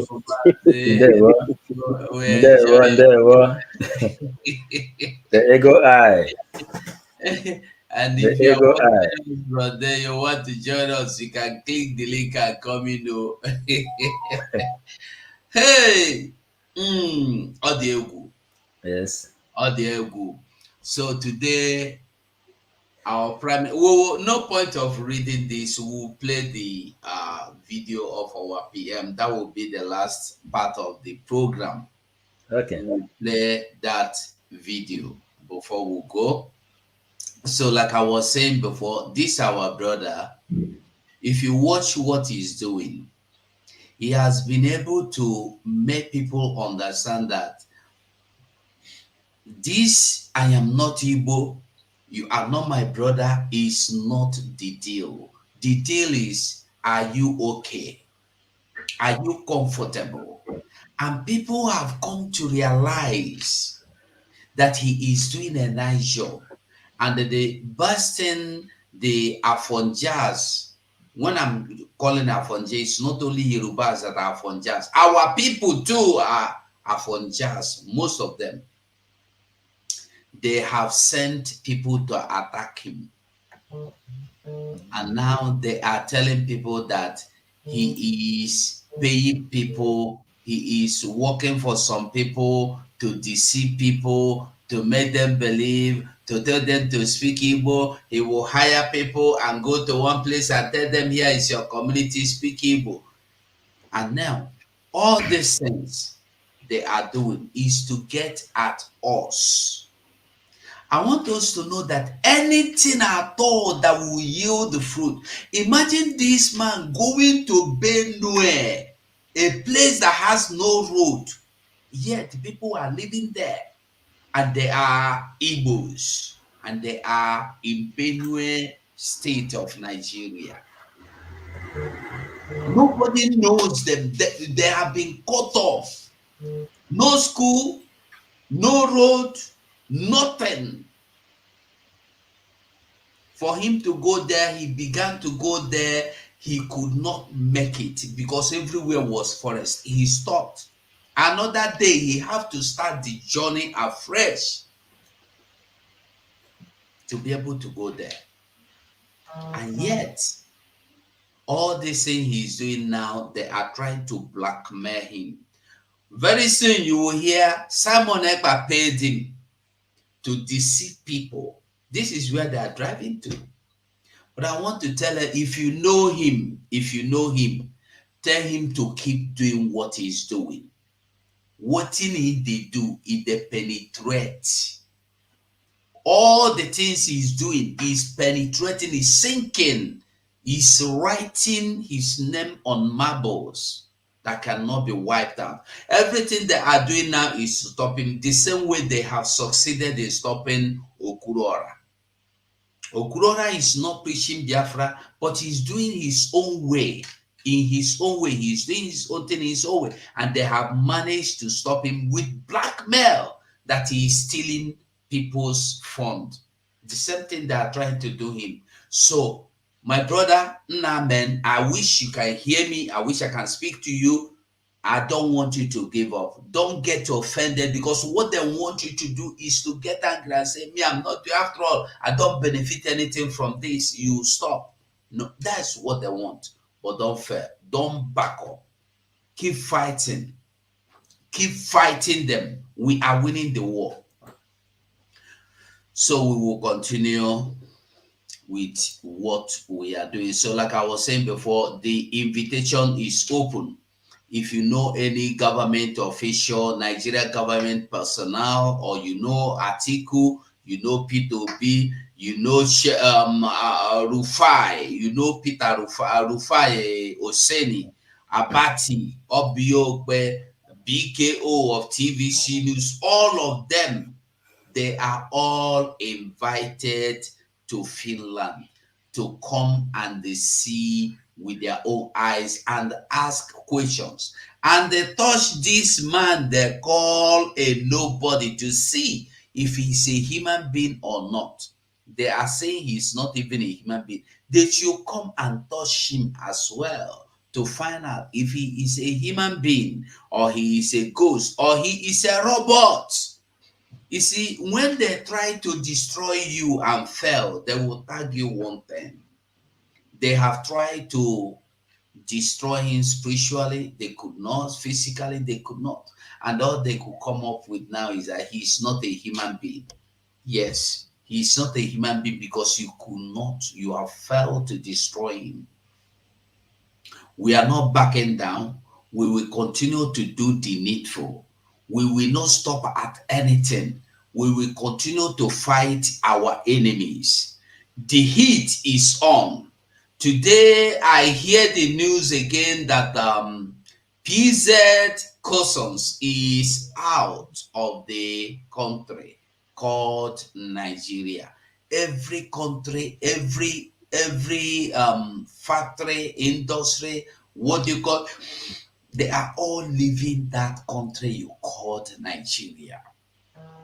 They are all leaving. Why are they leaving? Why is it that our people could not see or understand that these people are leaving because the country have expired? Why can't we see it or understand it? What do we want to see again before we understand that there is no Nigeria anymore? They have succeeded in this. I'm trying to get the picture. Let me get the picture. I will get it. They have tried to deceive people for years.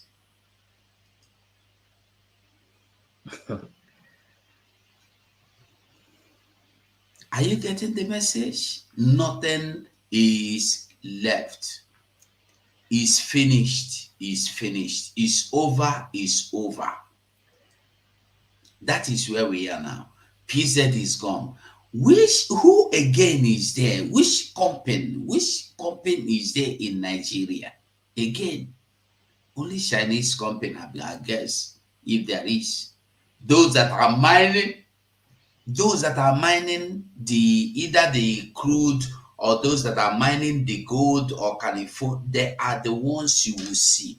Those that are producing are all, even Shell have sold some of their own offshore. They don't, everything don't finish. People know this here.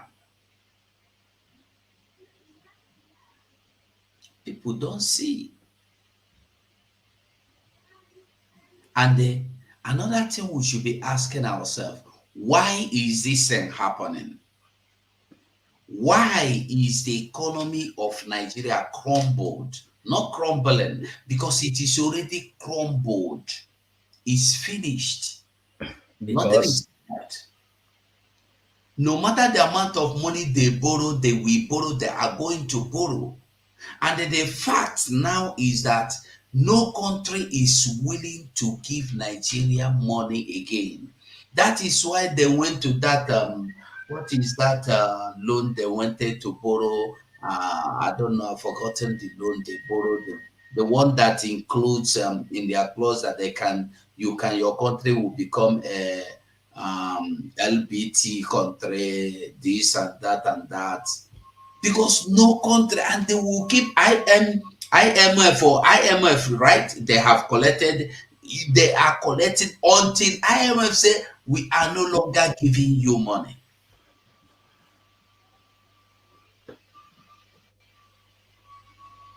It is over.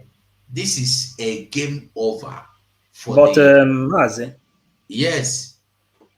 this message, if you Mm, remember, during the time of before election of this P2B, mm, there is a woman in America mm. which PM played her video that says that 7 deadly demons will enter Nigeria. You remember? No, Seven deadly, I can't seven. remember I that. will send you the video. I PM bet I played it need. with the time he used to do program. That 7 deadly demons will enter into Nigeria. Mm, And these deadly spirit, when they enter Nigeria, all these things you see happening now is what will happen. PM played it that time, and I still have the video. He said he will send whirlwind of God. Whirlwind of God will come to Nigeria and they wipe out all these things. You played our brother Nname that is doing mighty great job, mm. and here um, Ego I said something changing the narrative of yesterday.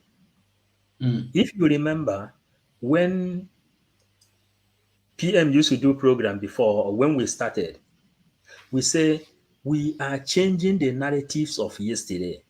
Mm. We will make ourselves. Mazen Nnamdi Kanu said he need people that will volunteer themselves to become journalists to send this message. That when they are attacking one person, others are rising to keep on delivering this message because information is power.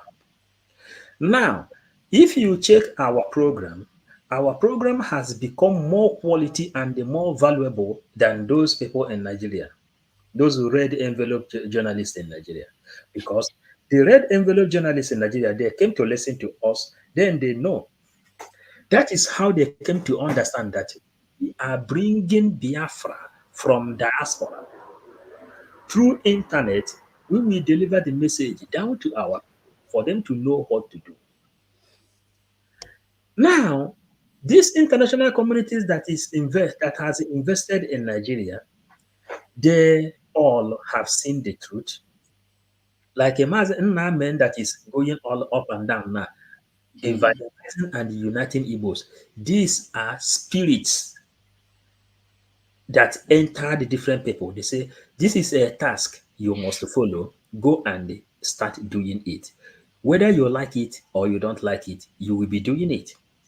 Some of us, what we are doing, not because we like it, but because we are called to be doing it.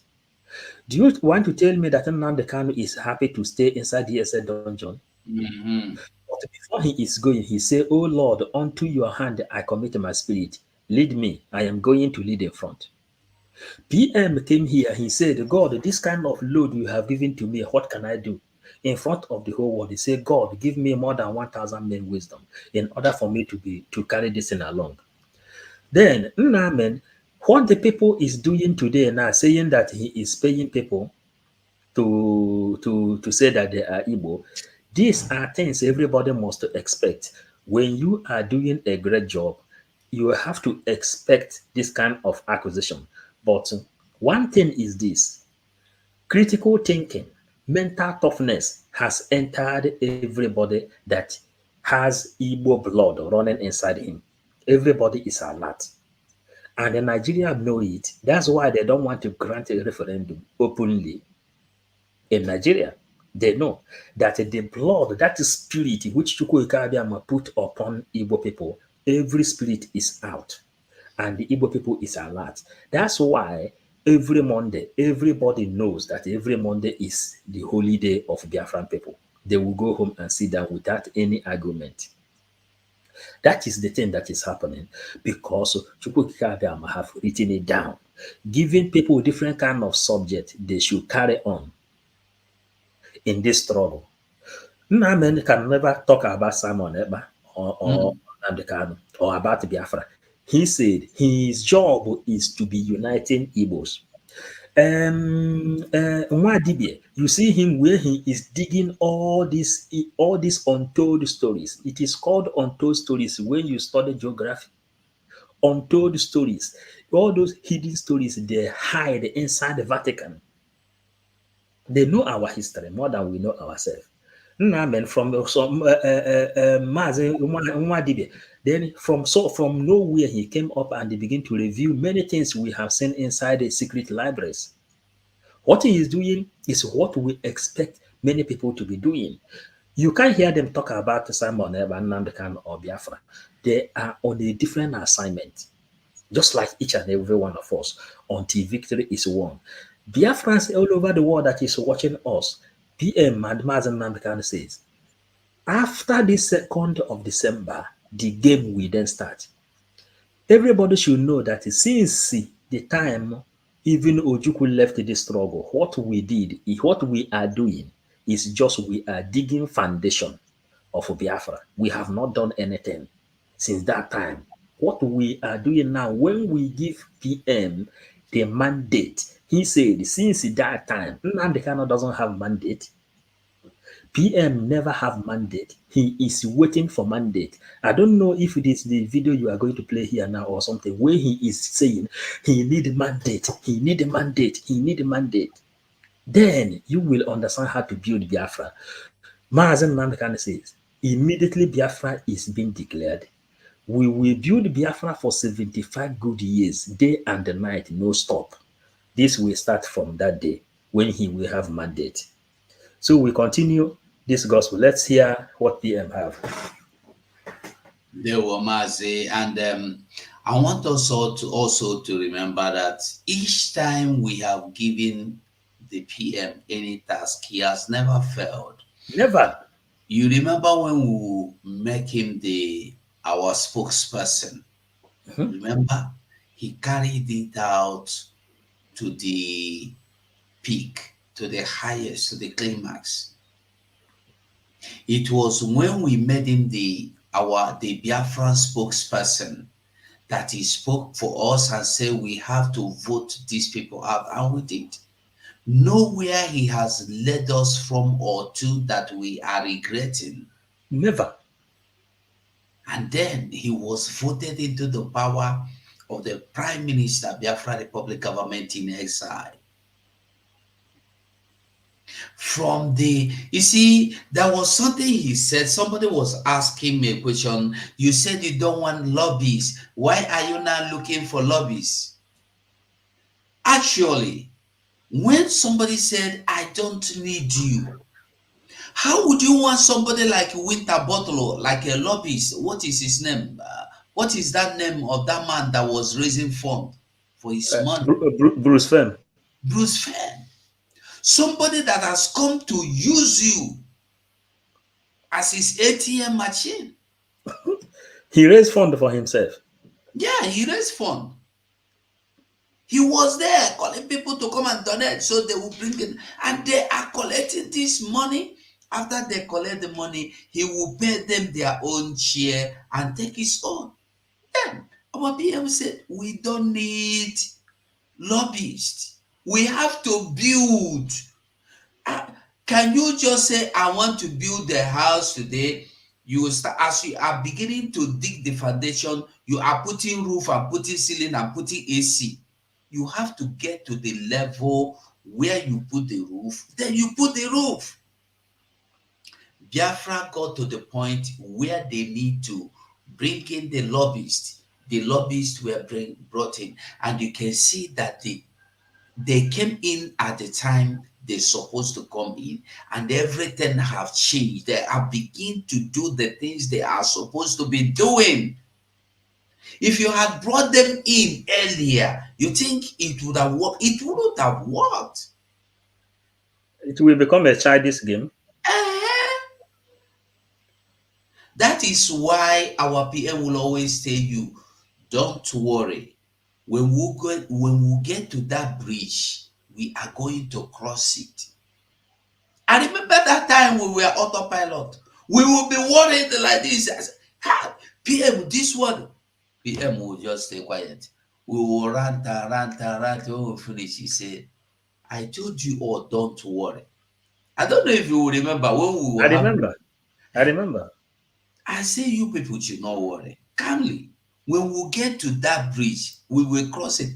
And before you know it, that thing that were disturbing us has passed. You'll be asking yourself, how did we go? How did we get here, sir? So there is something he says. There is something he says. He says that he asked God to give him 1,000 men wisdom. And God really did it. But one thing that is very surprising is that out of that 1,000 men wisdom, he has not used 15% of what God has given to him. That everything is working on its own. Now let me elaborate on it a little. He said, if you bring out a lobby, what are you going to present? Man, at least we will take advantage of staying in a developed country. If you come to do anything, they will ask you, first of all, your name, your street where you are living, your phone number, your email. Then this is the presentation. Then they ask you, this, what do you come for? You will present. Then you will give them evidence of what you are looking for. Then they will ask you, have you started this process? Yes. Then they will tell you, okay, now, this is what you have. This is what you have. Now, here we can help you. Then go back and listen to Elias, the chief of the lobby. He says that when PM approached them, he have seen that we have liaison offices all over the world, that we have Biafran Liberation Army, that we have Biafran Air Force, that we have Biafran Marine, that we have Biafran Defense Force, and we have Biafran Liberation Army. We have Biafran government in exile and the home. We have bank. We have our money. We have everything needed to run a country. Now they see a place where they can stand to make a presentation to their colleagues. And what else did he say? That they are taking their time to educate their colleagues inside Washington, D.C., because nobody ever presented the matter of Biafra to them. And the DOS has been paying $80,000 every month. Why these lobbies you see that have scattered every other place today is receiving only $10,000. $10,000. Just one bottle of good champagne. That is what they are receiving. Doing this kind of job, you see them doing today. And it is in the open. They are happy and contented to what they are doing. PM said he has not even used 15% of the wisdom which God gave him. Everything is working on its own. He don't stress himself. The lobbyists came voluntarily. There is something the lobbyists said, the chief of the lobby and the other lobbyists, he said, not only that he has been employed to work, but the spirit of his ancestors visited him. That is what he said. The spirit of his ancestors visited him. He went back to trace his origin. He found out that his forefathers, starting from 18th century, their job is only to liberate a nations, including Greece, the family members and the people. He said the spirit of their ancestors visited him, and the spirit colluded with the spirit that is leading our prime minister and the Mazen Namdekan. And he says he is not just coming to work as an employee, but he is coming to bring something from inside of him, just like you are doing a voluntary work today. You understand? The man offered a voluntary work to Biafrans. That's why he says that the zoo is afraid of him. They are crying and they are panicking. This is more spiritual than whatever that is happening. You can go inside Washington, D.C. today, see how all of them is even trying to join our finance minister to take picture. You know, listen again, the Biafran that is watching, PM said everything is working on its own. 15%, he never finished 15%. Listen, 1,000 minus 15. Minus 15. He is just under 15 since that time. Imagine, he is begging you people, try to come to Finland and make sure you sign the mandate. You know what is a mandate. Come to Finland and sign this mandate that he will destroy these people that is you see in this place now. Then the people that will go to Somalia will fast and they go there, because of Somalia will become a safe haven when he has that mandate. Let us make it clear, because since the Biafra, we will continue to educate them on the need to also support the Biafra self-referendum, because Nigeria thought by locking the door of the constitution, they have defeated everybody. But we are smarting them. So this consultation will continue even after the declaration of the 2nd of December 2024, until those who have what it takes to pursue and support the recognition of Biafra will understand the need for them to do so. My fellow Biafrans, I want you to understand one thing, that the civil disobedience that we have used for the past 3 years have yielded the exact and even more than the result we required and we expected from it. And you know, with all the propaganda, the blackmail they use trying to demonize our people, demonize them, not to continue to sit at home, they failed. And let me tell you, you know, one of the things they usually come with is that, oh, you are destroying the economy. Oh, the sit at home, because of the sit at home, they have lost billions in the South. Now, let me make it very clear today. Any day they come with such nonsense, ask them, when the sit at home was not there, they were making this billion. What have they done with the billions? Ask them, what have they done with the billions? And what have the sit at home now done to stop that thing they were doing with the billions? Ask them, what have they done when the sit at home was not there and they were generating these billions? Did they use it to build road? The answer is no. Did they use these billions to build hospital? The answer is no. Did they use this billion to build social amenity for you? The answer is no. Did they use this billion to give you national insurance scheme? The answer is no. Did they use this billion to give you free education? The answer is no. Then why are they now so worried about losing these particular billions to the sit at home? Do you know who it is affecting? It's affecting them. That billion they were looting is what they cannot loot again. And everybody is hungry. All of them.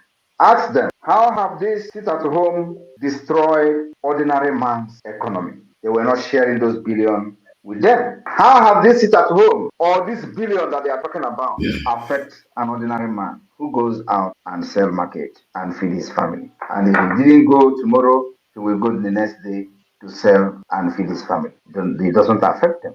And that is why our people discover that actually it is very, very effective. They keyed into it. The people that are subjugating our people to slavery were the ones shouting and crying of economy. The economy that the common man never benefited from. The economy that a common man will never benefited.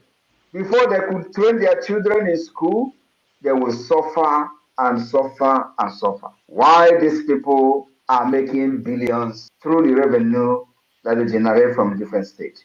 Today, they are losing that revenue and they are crying of economy. I want you to understand also that For those of them today that are surprised of the wave that the Biafra government is making globally, using our lobbyists from different dimensions that we are using for the liberation of Biafra, they are surprised. They call it fake. They say it's a photoshopping. You can imagine. We will be posting Speaker of House of Representatives of the United States of America. We post it on Twitter, our finance minister. And so, as we are today, as a government, we will now be posting fake image of high, top-ranked officials of the United States of America on Twitter, claiming that we met them.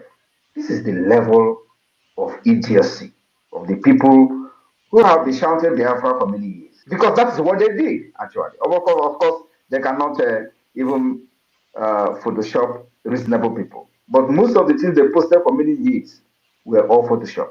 Many of them, everything is Photoshop. The Photoshop that I said I'm going to bring sheep, they use it to feed their ego, feed themselves on social media. The Photoshop where I posted the guy that died in Russia, which I have refused to make it. Yes, Biafrans, remember, this is 555 Vision, Biafran Gospel, and the Bible. Why we are doing it like this is that we are very happy preaching Biafran Gospel. The way you go back and read Bible that was written more than 1,500 years ago, that is how we go back and they bring news. And the Mazi, do you know the reason I say please let us put something? Yeah. You remember the history of Game Changer? Biafrans that is watching, you remember Game Changer in this during when he was the spokesperson, Game Changer. And they remember that Nigeria is non-negotiable. One Nigeria must be is non-negotiable. But a game changer will come and they study the game and he will bring how to change the game. Then every country has predicted, including Britain, that amalgamated, and the European Union, United Nations that amalgamated Nigeria. They said that Nigeria is non-negotiable because nobody has ever taken his time, study Nigeria, and bring a new system, how to change the game. Game Changer came, and he changed the game by understanding in front of us how to destroy 500,000 recruited Irats. Then, under the Game Changer, every one of us came up here and they destroyed 500,000 recruited Irats. And we told them, if we can be able to destroy these people, we will destroy Nigerian brand envelope Gota Media. Today we have destroyed them.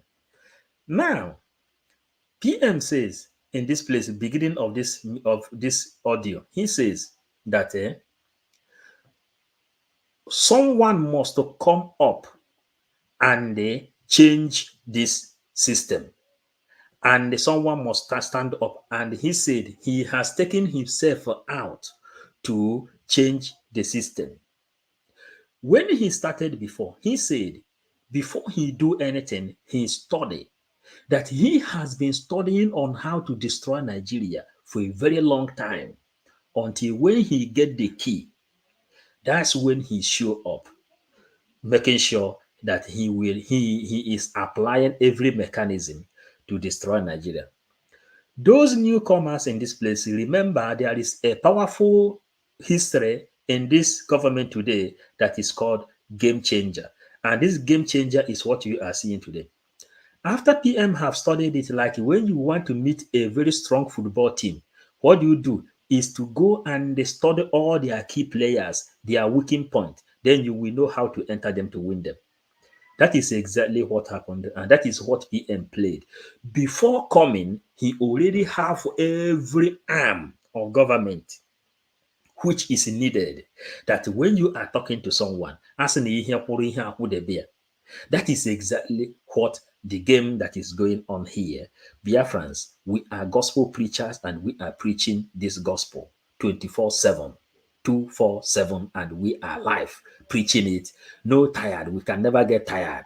So, Maz, let us continue. It's just to let Biafrans to know that we have come across game changer in this thing, and the game to apply it, now we are applying it. Remember, my own topic today is giving him the mandate, and we go on. Today, they Photoshop, everything about them is Photoshopping. That was how they were fighting Biafra. Now that's why nobody ever took them serious. But today, we are not in Photoshopping in the government. Everything is real. I went to the office of the president of Finland to submit a document. Then, that was like 2 years ago, they say it's fake. And with my level in Finland, I will be posting that I submitted a letter to the office of the president of Finland, and it is fake. I brought even acknowledgement from the office of the president Niinisto, the former president, that they have received the letter where I was appealing to them to support the Biafra independence. They acknowledge the receipt of that letter with evidences of Nigeria, violation of Biafra rights, and this criminals, political pressure group IPOB Nigeria, they say is a fake. I want you to understand that they remain criminals and fake. They remain Nigeria political pressure group. Otherwise, under IPOB Mazi Nnamdi Kanu, he was looking for 100 men. With all the idiots scattered all over the world shouting IPOB, IPOB, Mazi Nnamdi Kanu was looking for 100 men. Do you think he was actually wrong? Do you think Mazi Nnamdi Kanu was wrong to be shouting for 100 men on Radio Biafra, where this illiterate will littered everywhere, doing container shipping with IPOB money? Is it that Mazi Nnamdi Kanu was wrong for saying, I need 100 men, where they have all these market women? If market women, I don't want to belittle the market women, they're actually very hard working. But today, when we say that we are not going to use lobbies, we're not going to waste money on lobbies, was when we do not have the foundation, was when there was nothing to show. You don't go and start paying lobbies when you don't have anything on ground. That was what this political pressure group did, only to just entice people and scam their fans of their hard-earned money. That was what they did. They deceived Mazi Nnamdi Kanu to be paying $80,000. Even those people paying that money, $80,000, they were doing Amateke here with the same lobby firm. How many Biafrans know that the same lobby firm that were paying $80,000 was the same lobby firm that was defending Okonjo Iweala? The same time they were defending Okonjo Iweala, and at the same time. Mazio, let me ask you, if they were paying 80,000 naira, $80,000, so Okonjo Iweala was paying $80,000 per month. Is it a football coach in Europe, not in Africa? Is it a Manchester United football coach, or are they signing Cristiano Ronaldo? 80,000. May God have mercy on us.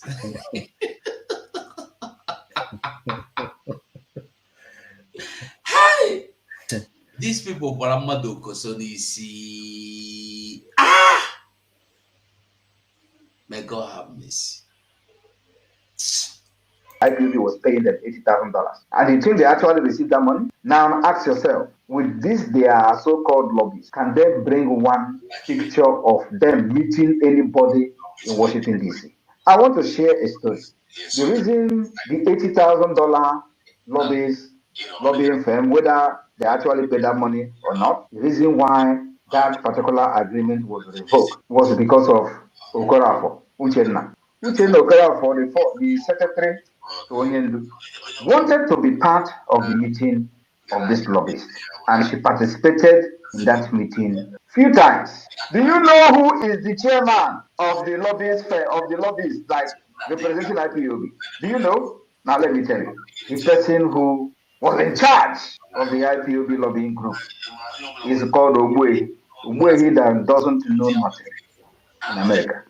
Ogwe was the one in charge of from the IPOB group. Ogwe was the one in charge, telling the lobbyists that he is the representative of the IPOB. Uche Okorafor went to the meeting several times. Ogwe will sit there and say nothing. In fact, nothing was being said, nothing was being discussed. That Uche Okorafor wanted to raise an objection that this payment of $80,000 or whatever they were paid, that the money is being thrown into ocean. They started fighting her. This was happening, bam! And Onyendu was kidnapped. Now, Oyibo came on board. Giddy, hired another. Yes, Mazi and the lovely Biafrans. It is good that when we are preaching, we will be preaching something that is real. As we start this program, we told you here that our coordinator then, where he work is in a butcher house, where they kill goat and the pigs. And this coordinator and the zonal coordinator. The people that load container, that do container business, like Obuefi, the people that doesn't have any document needed inside the government, the people that doesn't know that there is a book that is called code number, código penal. People doesn't know that this kind of book you need to go to market and they buy what they call código penal. People doesn't know this, that when you want to talk to a judge, you need to go inside code number. Maazi 247, you remember when we used to make vote inside the government, they will tell you this vote we did now is the code number of this or this vote from so day and so day. They give this is how to create a code number. And any law that is passed under this code number can never be changed until you come back to debate on it. The people that is under the leadership of Mazi Nnamdi Kanu, these DOS people, they don't know anything concerning law. They don't know anything concerning code number. They don't have no document. They don't have political approach. Look at Ogbuefi to become the presenter that will stand in front of lobbies. Then Uchenna Okorafor, which is the former secretary of Mazi Nnamdi Kanu, was a lawyer. She was a lawyer. She saw a lot of things that is going astray in that place. She raised the alarm. PM that had studied international law told them, man, what are you people doing in this place? The same thing we asked them in the meeting. I asked them, do you know exactly what is freedom fighting? Do you know what is politics? You don't understand politics. I took phone and I called coordinator. I asked him, do you listen to Spanish news? He said no. I asked him, do you know, Mazi, I think you know this Inigo Errejón and Pablo Iglesias, the vice president now. So yeah. I asked, do you really follow politics? This is Podemos and all this thing, all the PP and all the party they have. Do you follow politics? He said no, he don't have time to listen to politics. Our assistant coordinator said, I bring a long note and give to him. I said, man, do you read this thing? He said, oh, any news that is more than 3 lines, he don't have time to go inside all this thing. Any person that want to pass information to him, that should make it to be 3 lines or 4 lines. Anything above 3 lines to 4 lines, he don't have interest to read. I said, man, then how then do you become a coordinator and you keep on fighting for this seat? Coordinator doesn't know politics. Assistant coordinator doesn't know politics. Zonal coordinator doesn't know politics. Treasurer doesn't know politics. Provost doesn't know politics. All the people inside the table doesn't know politics. What they know is bring beer on the table and they let us make a meeting and they say, oh, hey, Biafra. Mazen Namdekanu, leader of Biafra, and they donate And money. make sure you do your contribution every Make sure month. you do your contribution. Then, Mazen Simon, our PM asked to Buefi, how then are you people giving these people $80,000 every month? Which Okara for want to raise a lamb. They shone her as a young girl. They shone her up. PM checked the thing. He said, man, I cannot work with these lobbies. Then he departed. Then when he departed, he went back and he called his team members. He said, man, let us continue fighting until we will get something we need. Remember one thing, Biafrans, I want to read this. When the Biafran government and Homeland and the Exile sued Nigerian government, what did the PM say that day? He says, there is no better time to do this thing than now. They wouldn't have do it before, neither would they do it later. This is the best time to take Nigeria to African court. And if they fail to answer, he has already invited them to Finland to come and witness. Let us talk man and man. Why Finland will become the mediator? This mediator has come again, and this mediator is speaking in the language of the lobbies. That is the mediators. They are speaking in the language of the lobbies. That Finland will become the mediator, the intermediary that will listen to what is happening. You must ask someone, what is your problem? Why are you crying? I say, Alibo, the first language a child learn is onye tiri nwa n'ebe akwa. Who beat the child that is crying? Then you have every obligation to ask the child, what happened to you?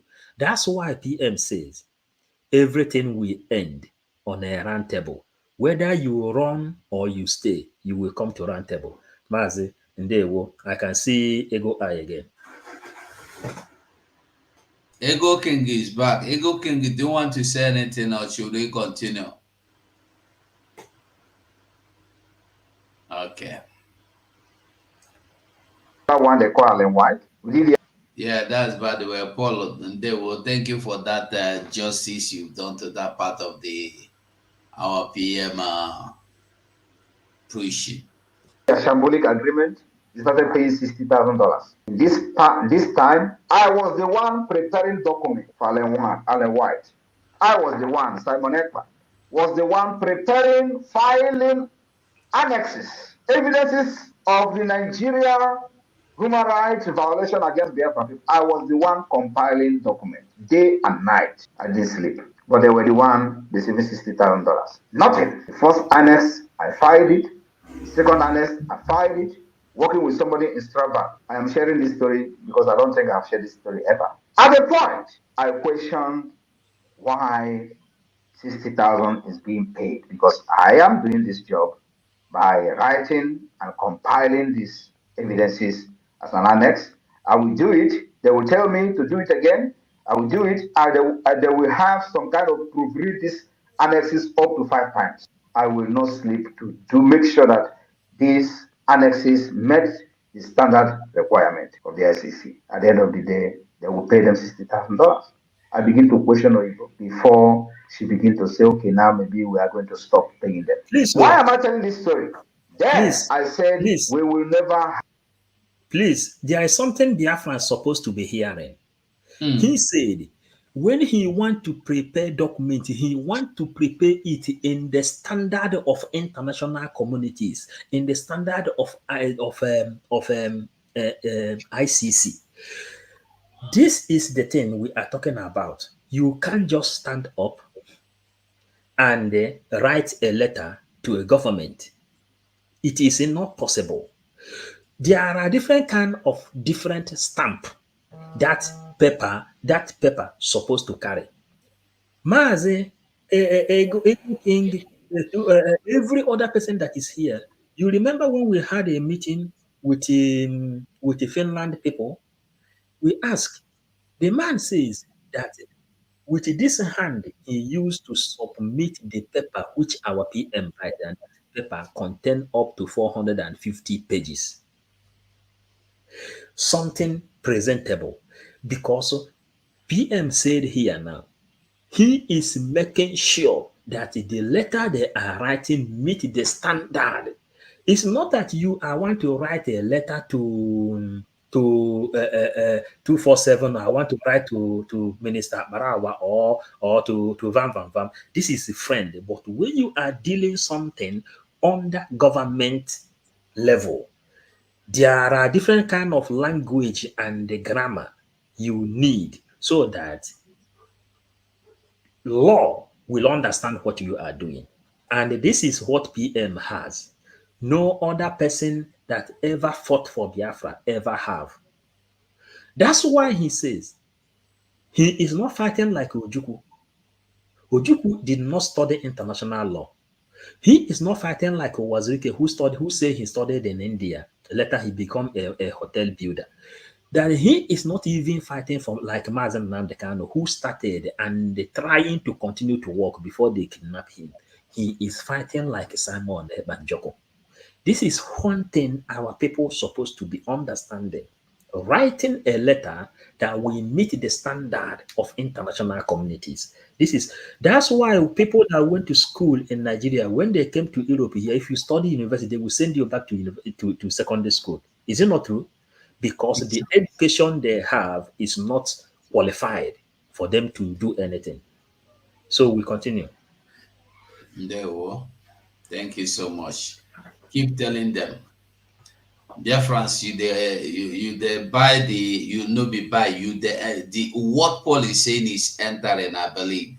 We move. And I'm begging everybody, anywhere you are watching us from, Twitter, Facebook, YouTube, try and like this program. Mazi Ego King, anytime you are ready to speak, you let us know. Higher lobby. We will do this ourselves until further notice. Because you don't hire lobbies when you don't have any structure. You don't hire lobbies. And what are they going to be telling the people you are meeting? Oh, that you are from Biafra land, you are fighting for freedom. What exactly are you going to show? To show how serious you are. Discussing with the people, if you actually have the opportunity to meet the people. What are you going to present to them? That you are carrying flag on the street? Is that what you are going to present to them? Or that Nigeria is killing you? No! I know what I am doing. I have the template to get there. I said nobody will hire lobbies until the right time comes. And the right time is when we have put every structure in place, including the government institutions, and which includes the Biafra Liberation Army, Biafra forces.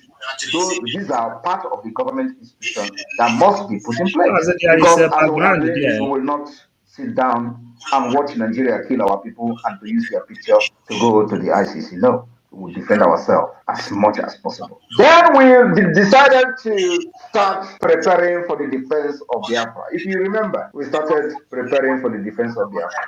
Then the Biafra government in exile came on board. Before then, a lot of things that happened on the ground.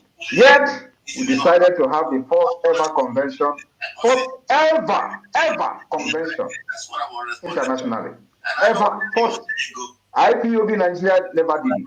First ever international Biafra convention where declarations were made, where alliances were signed, and it became part of the history of this struggle. After that, we begin to put in place all the institutions of the government, department, ministries. We begin to appoint ministers, cabinet members, and all that. And of course, we begin to officially defend ourselves, engaging the Nigeria terrorist army. Head on, iron to iron, gun to gun. And they're hearing it. Now, after we have achieved all these things, we also did not just achieve them, we also defined the Biafra map. Because if you want to go and do lobby, the people that you are going to meet, if they're actually serious and real, first of all, I'm going to ask you, where is your mark? That question that I've been asking all this while is actually the right question from the wrong people. Then we define our map. We did not just define our map, we also created the state. We allowed everybody on inside that map to define the boundaries of their state. And they did. They presented to me 40 United States of Biafra, which is the structure that we have even before the emergence of Wazirike and IPOB. I resurrected the plan of Ojoko, which is not known by anybody. Now, after that, when we see that the government is functioning very well, including, before I forget, including establishing the de facto government in the homeland, which gave birth to the map and the state structure. After that, we now say that, okay, we have achieved the criteria to be recognized as a state.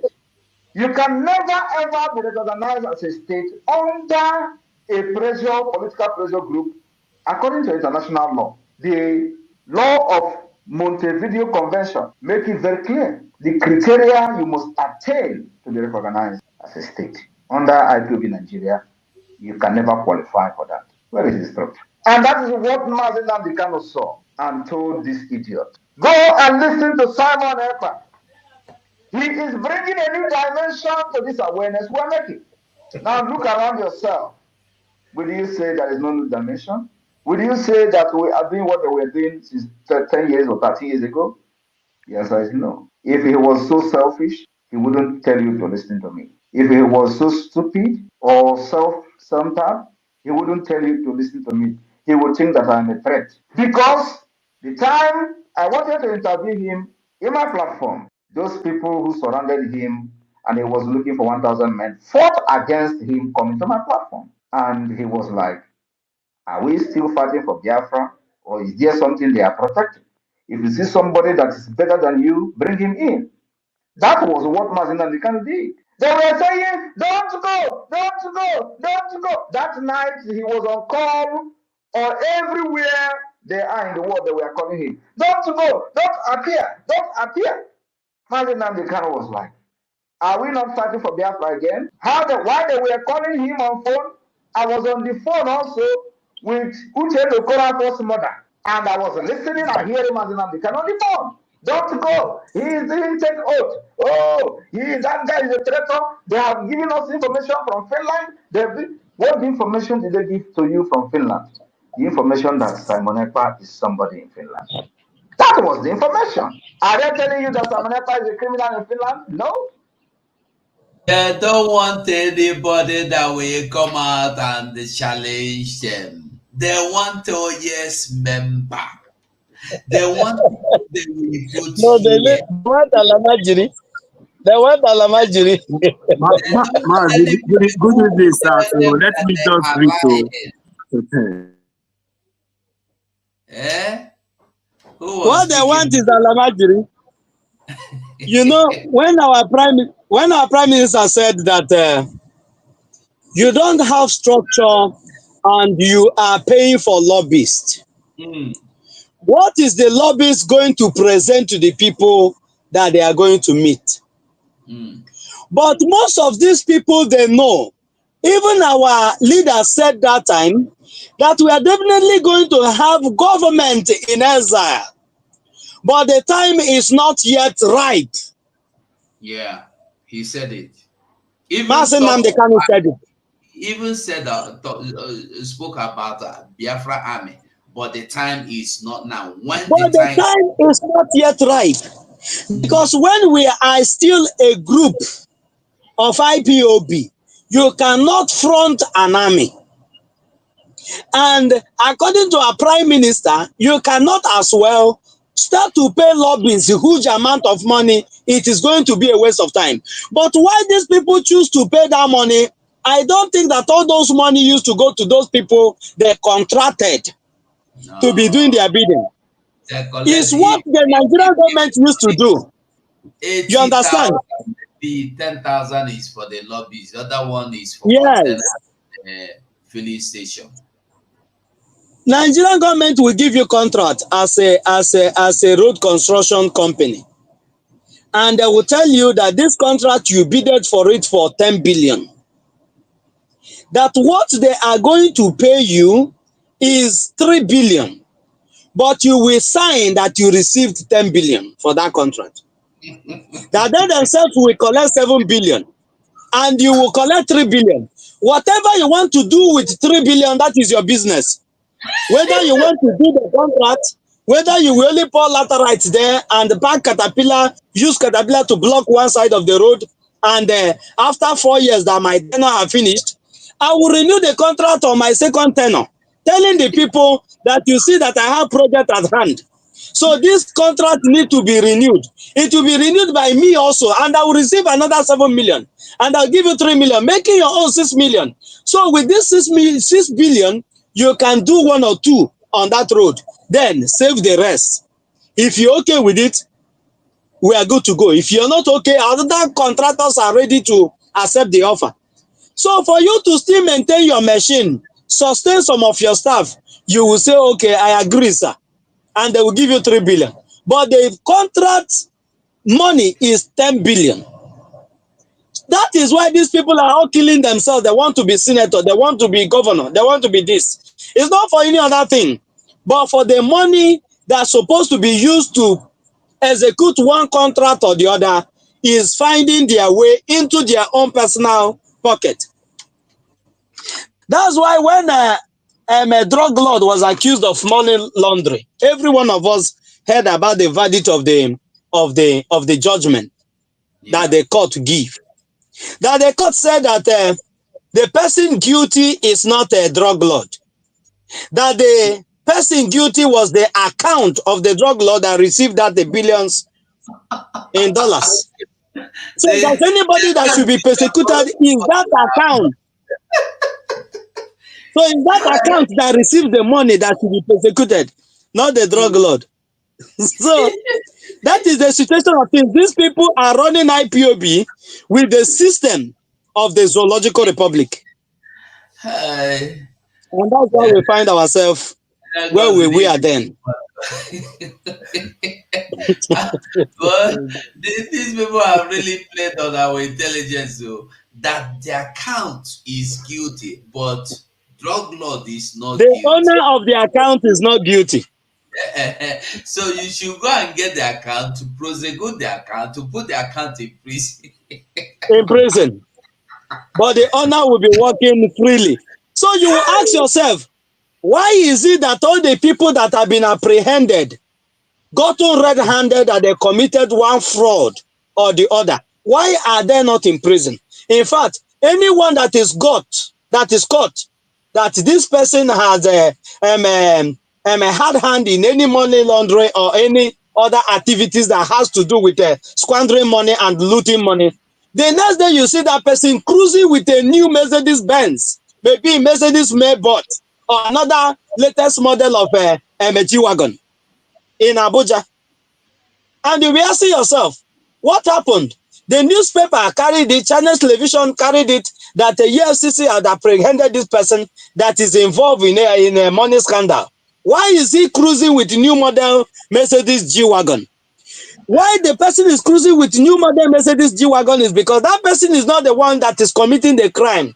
It's the account of that person that is allowing the money to go through his account. Hey, Master 555, you wanted to say something. Oh my God. You know. I don't know if I'm coming out. Okay, you are coming out, Victor. Master, you are coming out, but just hold on. Okay. Okay, sir. Let him continue. Okay, continue. Okay, Victor, go on, please. So, just 1 minute. You see, imagine this set of criminals and somebody like our Prime Minister, Mazi Samuel Ekpa. So, in their midst, and they think that their criminality and their ideas of, fraud that they have been, committing for so long can continue. Just a simple question. Why are you paying these lobbyists this amount? And everything got busted. Just a simple question. I will not go more further. I will allow you, Mazi, because maybe if I have the time, I will still come back again and emphasize on this. Because there is something that our prime minister was, trying to let Biafrans to understand about these criminals. And one thing is certain, one thing is for sure.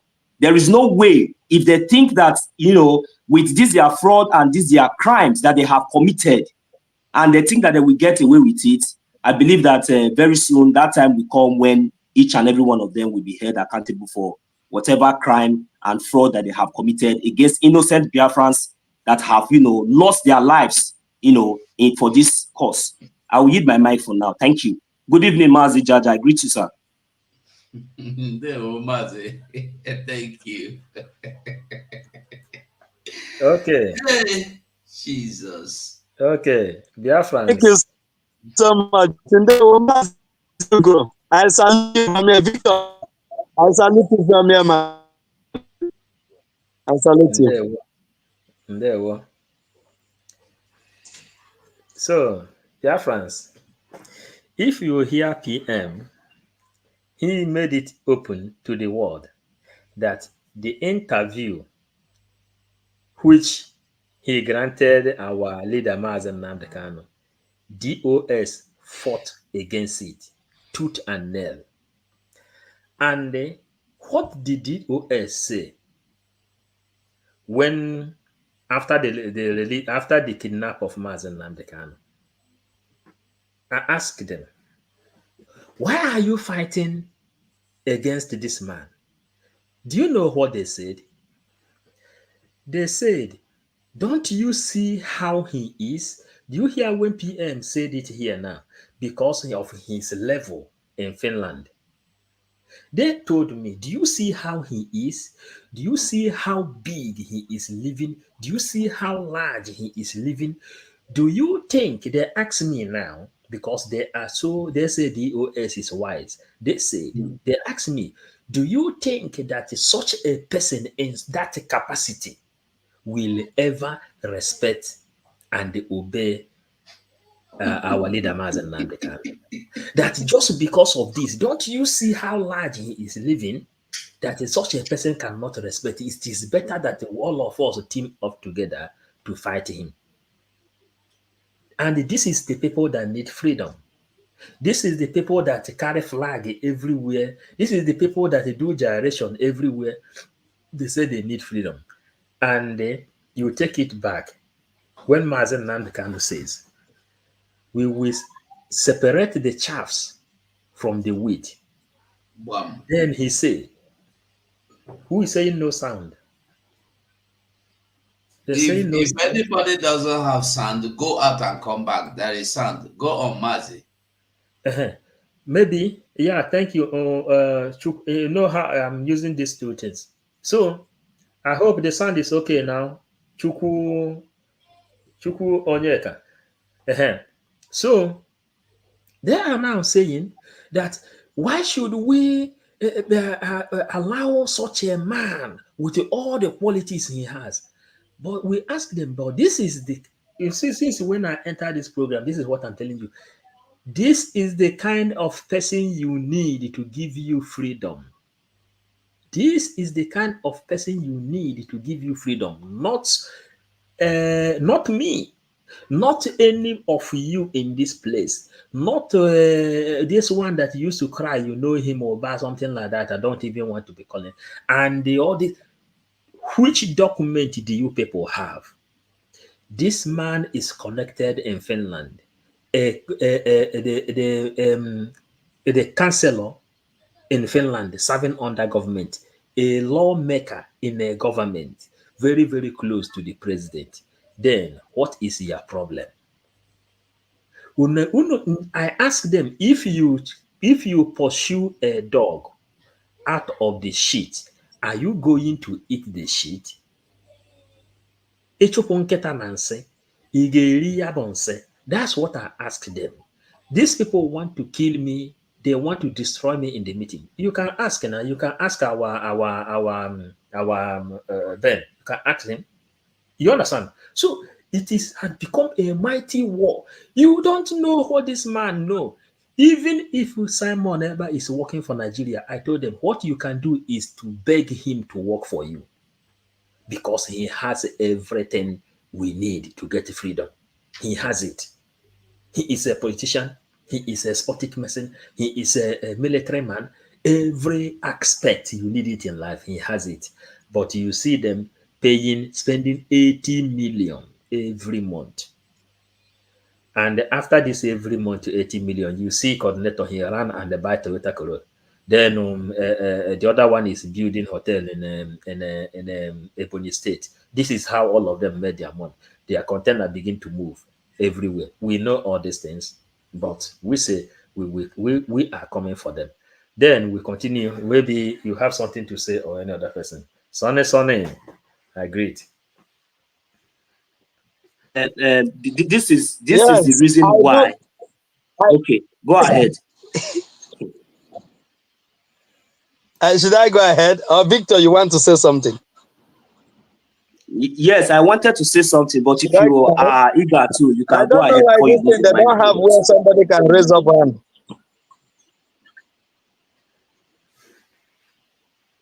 Go ahead, Victor. We are not on space. Go on, Victor. I'm everything on YouTube, but ego change. So all of this, So you see, this is the reason why our Prime Minister took his time to make this broadcast for Biafrans, not for me, but at least I'm very, very happy that you are bringing back this audio. I mean, this broadcast from our Prime Minister, because at least if we now look back and see the achievements and go back and think very, very well, take your time to download this broadcast of our Prime Minister. Then when he made this broadcast, then you will understand that, there is nothing like justice and fairness. Whenever there is, our leader Mazina Mikano said there is nothing that is going. He said that truth is going to stand. He said that it is only truth. He said when you are saying the truth, he said Biafrans will follow you. He said when Biafrans see that you are doing the right thing, that they will support you, that they will follow you. And these people think that maybe they took all those things. I don't think even maybe they were even listening, or they even try to even think or even say, maybe yes, let's try to see. No, because all they were after is this their fraud. Because as long as the money is coming, just imagine 80 Biafrans donate $1,000 in a month, and they are paying $80,000 to themselves, not even doing the needful. Just imagine, our Prime Minister said, he asked a question. I am the one who is preparing this document, having sleepless nights, day and night, even when I have to do it again and again to get up to the international standard. And I want to know, I ask a question, who and how and why is this such amount, being paid to anybody, and how is it going? Why I am the one doing these things, even for free, voluntarily. And these questions got each and every one of them busted and, got each and every one of them crazy. But today, we all can see the evidences. We all can see the facts. And we all can see the foundations. And we can see how fraudulent these criminals are. So I will leave it here, because I believe that we have already moved on. But it is good for Biafrans, especially those who are still having doubts, to see and to understand the path which we have chosen, and the path which we have stand, and the path which this Biafran government in Eza, under the leadership of our Prime Minister, Mazi Samuel Ekpa, has chosen and has followed. Look at the progress that we have achieved so far. If you are still doubting, look, everything is there. It's been made in the public. There is nothing that under this government that we are hiding. So, and we stand by the truth, and we continue by the truth. And that is what is going to get us Biafra. Thank you very much, my minister, 247. Thank you very much, Mazi, 55 Vision. Thank you very much, Mazi, Ego King. I call you Ego King alias Mazi Jaja Godson, So thank you very much. I really appreciate this broadcast and, this program of, replaying this program of our Prime Minister to remind and to let our people understand where we are coming from. Because this is the foundation. We have built Biafra on a solid foundation, on a foundation with facts, and on a foundation with truth. And that is the only way we will go, and that is the only way we will follow. for those criminals. You see all these things that they are doing, and they have refused to acknowledge the fact that they have been busted, and to apologize and do the right thing. I would say let them continue, because only the stubborn fly will follow the corpse to the grave. Thank you very much. I yield my mic. Thank you so much, Victor. Thank you. Thank you so much. Thank you so much, Victor. We are human beings. Okay, let's continue with our PM. That Simon Ekpa is connected. That was the information. You said what? Say Mandy was not a man negotiating what I want you to go na aka. Hey, Adiego. PM will tell them. Don't go. That night. But do you know that program, PM interviewed our leader, Mazen Nandekano, that all these criminals, they did not air it. Yes, they did not air it. No, they didn't air it. Mas Hugo. Let me also tell us what that also happened, because I happened also to be an insider. I was one of them. I'm a deputy zonal coordinator at the time. Are you hearing me? What happened that period, immediately after that broadcast, these people listening to the Prime Minister of the Biafra Republic government in Netherlands, they said that since this person had an access to the leader of the indigenous people of Biafra, and with the type of knowledge that this guy wields, that is definitely going to push them offshore. What they were fighting at the time to protect is their positions, not to restore Biafra and give to you and I. And from that very day that our leader made that media broadcast with granted that interview to Mazi Simon Ekpa, that is the day these people gave up on everything and begin to work with the state government of Nigeria to kidnap Mazi Nnamdi Kanu. Because they know that so long as Mazi Nnamdi Kanu is the leader of Biafra,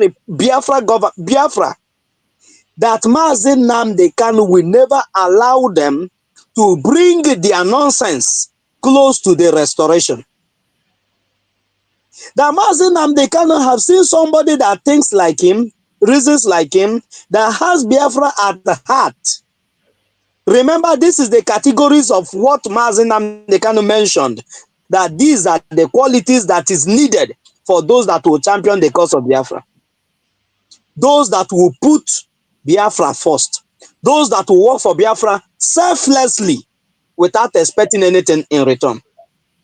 But every other person that is around Mazi Nnamdi Kanu are people that are anticipating for something in return. And by so doing, they will not give their all. Because when the going is hard, every one of them, or those things that they are anticipating, that they are expecting to come to them, did not go their way, they will turn against the status quo or the hand. They will begin to bite the hand and feed them. And that is what they did. They bite Mazi Nnamdi Kanu on his hand. They did not just bite him on his hand, they bite his head. And Mazi Simon Ekpa said in return that he's going to bite their nyash without looking whether they have poo-poo in it or not. And that is what is happening today. That is what is happening. My brother, but in the other way round, does it really amount when this is the problem? That is why my father, Ogen Dinawata, it is a way I will misbehave. When my father will take me from my ear, I believe that my 2 toes will be almost off the floor. You know what he will tell me? He said that, pride, that is pride goes before fall. When you see somebody who is very, very highly intellectual, who is very, very, very, very, as in he has something that he does not have, just like our leader Mazi Nnamdi Kanu, Our leader, Mazi Nnamdi Kanu, was not just a prophet, but he was a gift to us. He was a treasure. He was blessed, highly blessed. He has something that nobody, in fact, no man, nobody has. He has something that nobody have ever seen.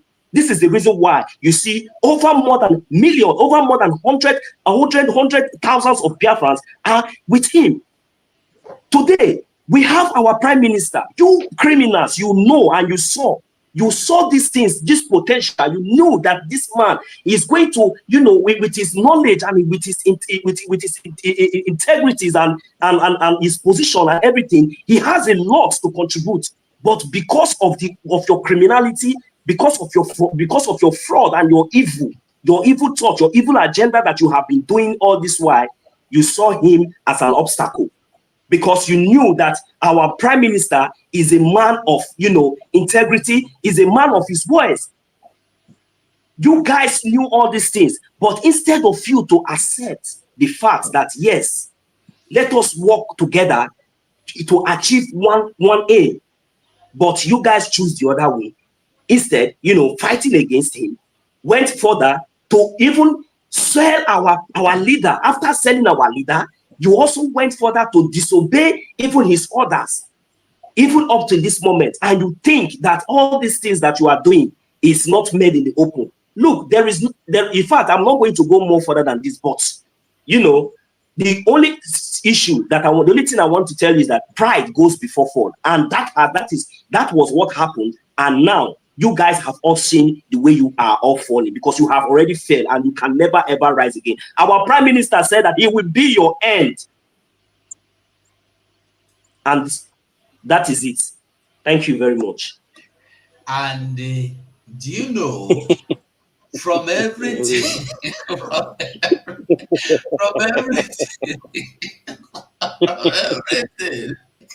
these people never ever wanted Biafra, because if had it been these people wanted Biafra, how would you see somebody that is coming to bring Biafra? You are scared, saying this guy is too big.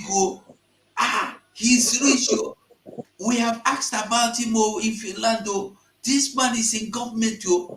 You are supposed to be happy that you've gotten somebody that have connection. But no, because they know that this person is coming to fight for Biafra for real. He's not coming to look for money for container. He's not coming to look for money to build filling station and hotel. He is coming to bring Biafra, and this is not our mission. No, our mission is to make money. That was why. Imagining Nnamdi Kanu being in that view. I'm so sorry, Mazi 247.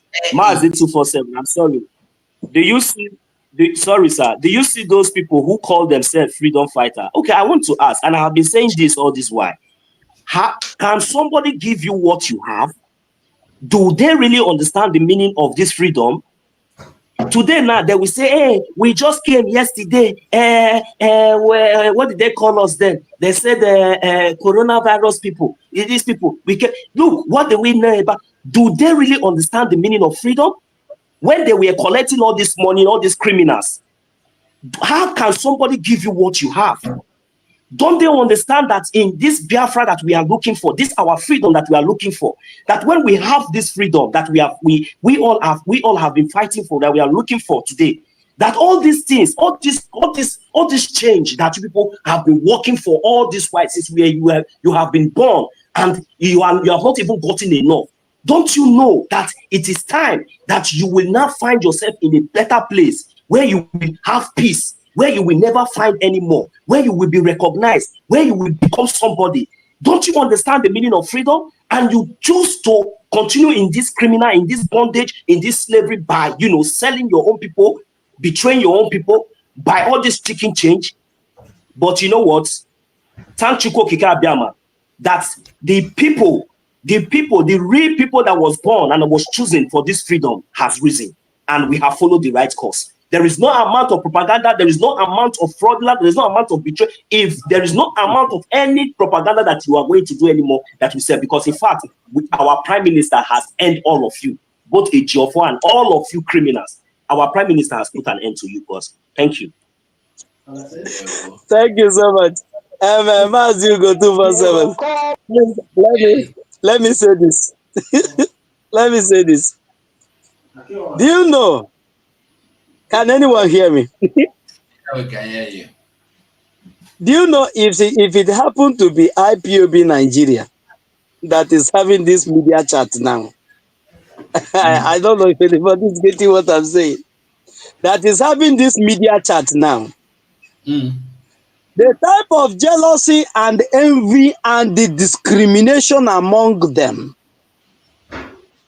Immediately, maybe on 55 Vision, that is streaming this thing from his channel.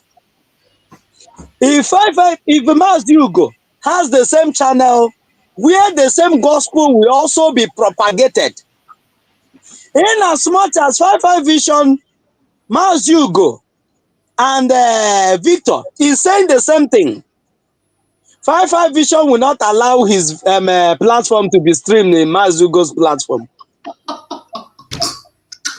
I'm just telling you the truth. During the time of Mazin Nnamdi Kanu, during the time that we were here, I know how many people that I approached that I want to join the media. That time, I called George Onyibe. George Onyibe connected me with one guy in Imo State. He connected me with that guy. I think David was his name. He connected me to him. I called this guy. I was frequenting in his programs, making contributions. So immediately I called this guy offline. I told him, please, I want you to coach me on how to go about this media or something that I'm interested. I drive pleasure in doing this. Immediately I tell this guy about this thing. If this guy block me, I cannot tell because I was not inside his phone. If he do anything, I cannot tell, but I stop seeing anything that this guy is doing. If I call his program, he doesn't respond to me anymore. Are you getting me? So I said, so they themselves take it that there are specific of people, there are an amount of people, there are few people that is anointed, that is only them. Since once it's not them, no other person can do it. That spirit what Simon Ekpa was able to kill. And not only that he killed it, those people that God have ordained that they will fight for this freedom and achieve it have resurrected by those other people that have come to merchandise with this struggle. Once immediately they were relegated to the background. Now I can chat with the 55 Vision. I can chat with the Minister of Information. Who are you to chat with anybody that is a Minister of Information at that time? It's not possible. So even if you have something that is killing you, you rather die with that thing because you're not qualified to call that person and they will respond to your call. That is the level we were at that time. Everything was in shambles, was in disarray. But Mazin Nnamdi Kanu was just sorry to interject you. We have to. How can you expect? How can you expect somebody like you, who is very, very more intelligent, or more intellectual, more conversant, and you know more about the meaning of freedom, for you to have an interaction with those criminals who their only thought is all about money and all about betrayal? It is not possible because they don't have anything. They are not coordinated. They don't have any coordination within themselves. They don't have anything upstairs. They have nothing to offer up to date. So even you yourself, even trying to say you were, that was like maybe now you know already that how intelligent and how intellectual you are. So there is no way we can compare ourselves with those criminals in any level. I am telling you, that was just the fact. Thank you. Thank you so much. There's something I wanted to bring out. The love and the unity of purpose, love and unity of purpose that is in this Biafra Republic government in exile that Mazi Simon Ekpa champions was not there during the time of IPOP Nigeria. Unity of purpose. That the only thing that brings us together is this Biafra. And once you're doing anything outside this Biafra, I don't know you and you don't know me. That is what I was not there. Do you know that the day that they elected me to be a deputy zonal coordinator, that there are a clique of people that conspired. These people nearly beat me up. They called one of the commander that was in charge. I also want to tell us what they wanted to do with our security men then. Because each zone has number of commanders or number of security men that is in charge of them. But those ones that we assigned to our own zone, those people that are cabals among us has already hijacked those officers. That you will say that these are the people that will fight for the freedom. They are buying drinks, kai and this thing and giving to them and giving them small money. So if there's anybody that they need to beat, they will go and call them. These people nearly beat me and my zonal coordinator because we refuse to play to their tone. We contributed money. We contributed money, 1.something million, for us to buy transmitter. And somebody that's supposed to be a local government coordinator, I will not call his name, but in as much as that person is in DSS net now, as I'm speaking, is in DSS net, they carried him. Are you getting me? This guy that squandered that money and bring a report to us, expenses that they travel to this place, they go to this place for Biafra mission. Who do you consult? The money we contributed, did we contribute it for your your consumption for miscellaneous? Did we contribute that money for your expenses? We did not contribute it for your expenses. We contributed that money for a particular something, which is transmitter. You're giving us expenses of 700 something thousand from 1.something million that we contributed. How? That is how these people say that we are now talking too much, that we are now questioning authority. They called the commander and his boys. And the only thing is command and control. Once they tell you you should stop speaking, you go ahead to speak, they will beat you up. So when we went there, they called me and my zonal coordinator for meeting. We thought that is something that, when your brother called you, you will not entertain any fear because we are under oath. So whenever we are being called, we don't fear. So we went on that meeting only for these people to invite us inside and lock the door. We were held there for a very long time. We were just being interrogated. And all the things we are being asked, we are even ignorant of what they're asking us. I was just looking at the zonal coordinator and the zonal coordinator was just looking at me. I said, what is going on? Is this what we are here for? That is why when they see Simon Ekpa, they feel threatened. Because that thing they have been using to deceive people, somebody that will expose it and do it right has come. That is their fear. And that their fear become their doom today. Thank you so much. They were Paul, you wanted to say something? We are not hearing you, Paul. Yeah, go on. So maybe we round up now. Yeah, we should be rounding up because we are getting to 4 hours here. Or everywhere they are in the world that we are calling him. Don't go, don't appear. Mazi Nnamdi Kanu was like, are we not fighting for Biafra again? Why they were calling him on phone? I was on the phone also with Uche Okorafor's mother. And I was listening and hearing Mazinam Kanu on the phone. Don't go. He didn't take oath. Oh, that guy is a traitor. They have given us information from Finland. What information did they give to you from Finland? The information that Simon Ekpa is somebody in Finland. That was the information. Are they telling you that Simon Ekpa is a criminal in Finland? No. That Simon Ekpa is connected. That was the information. And for that reason, he will hijack everything. That was the information. But did he actually come to hijack? The answer is no. Mazinam Kanu saw somebody who will change the face of the agitation for Biafra. And he was happy. And today, that thing he saw in me is manifesting. And I told him and promised him, if you are ready, really ready to fight for this Biafra, I will be the first person. And you are ready to do anything.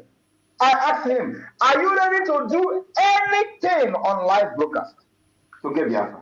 And before he answered me, I said, hold on. If you are ready, I will be the first person to follow you.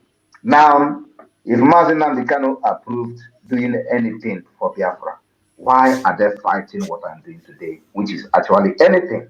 Ask them. Ask yourself. Why are the people who followed him fighting me when I am actually doing anything to get Biafra? Because he promised me that he would do anything to get Biafra. But of course, like I said, if they were actually with him, he will not be looking for 100 men. Where IPOB all over the world was contributing money and in millions of dollars. If I'm not mistaken, IPOB could have up to $5 million. Where is the money today? There is nothing, absolutely nothing to show for it. When we took over this agitation, now in liberation, there were no guns, not even AK-47. Everything you see Biafra Liberation Army using today, we bought it from scratch. We did not snatch gun from the terrorist army. Under IPOB, they were telling them to go and snatch gun. We did not snatch gun. We buy every single gun you see them using today.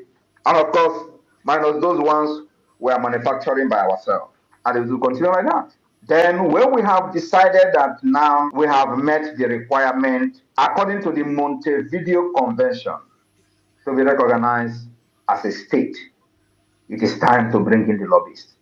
Because when you see them today, they say, oh, is he not the one who condemned lobbyists? Is he not the one who condemned IPOB saying he's not going to hire lobbyists? Why should I hire lobbyists as a political pressure group?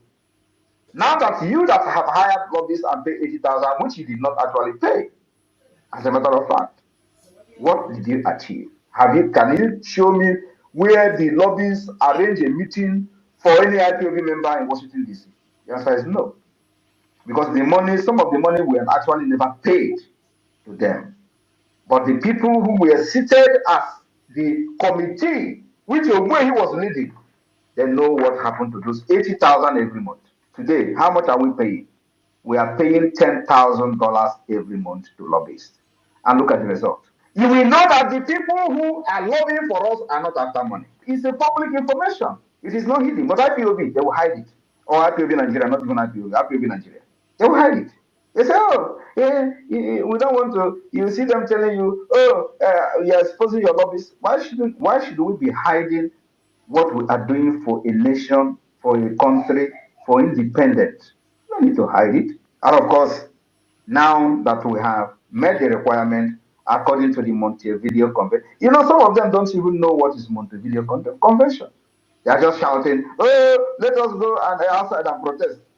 During the time I traveled Mazinam Kanu, I read the Montevideo Convention and he was shocked. He was shocked. I want all of you to go and watch the interview I had with him. He was shocked when I read the Montevideo Convention to him, because I don't think any other person among them knew actually what is Montevideo Convention.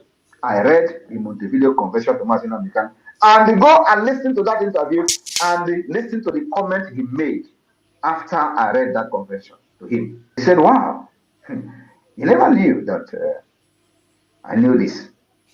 I want you to go and refresh your brain. Watch it. I came to this Biafra prepared. I said that no, after me, I will handle freedom to the new generation.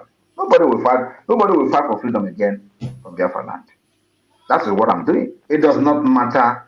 I said I will turn to a beast and still Biafra will come. So if you think that you have seen half of it, no. The harder Nigeria become, the more brutal I also become to free my people. Yeah. I want you to understand that now that the Biafra government has met the requirement according to the international law to be recognized. Yeah. Yeah, this place where he said, I will turn to beast, and after much, Biafra will come. PM said to Biafrans, because he already know what it takes to bring Biafra. He said, he don't care the name you call him now. What he cares is the name you will call him in 10 years' time. Bomb. And he said this thing 3 years ago.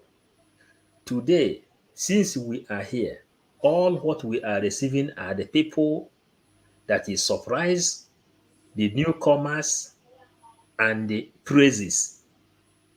And the mandate has not yet to be given to him. The story has changed. This is a man that saw tomorrow. He see tomorrow how it will be. Then he planned how to get it there.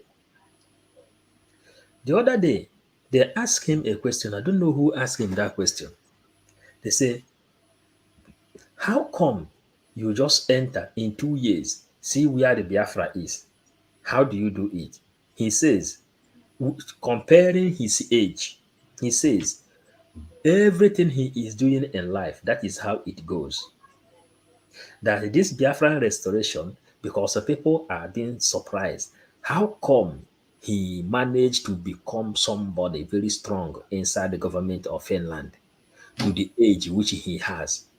He said the whole world is supposed to use this Biafran struggle to know. 2 years, the mantle of Biafra is handed to him. See where we are. Today we are jubilating all over the world. And he said, he know that the first of all, Biafra will put pote in your body, but later, they themselves will come and begin to wash it out. In 10 years' time, then anybody who see him will then bow down to greet because he saw tomorrow. Yo, my fellow Biafrans, that is what I want to add here. They will east. That is it.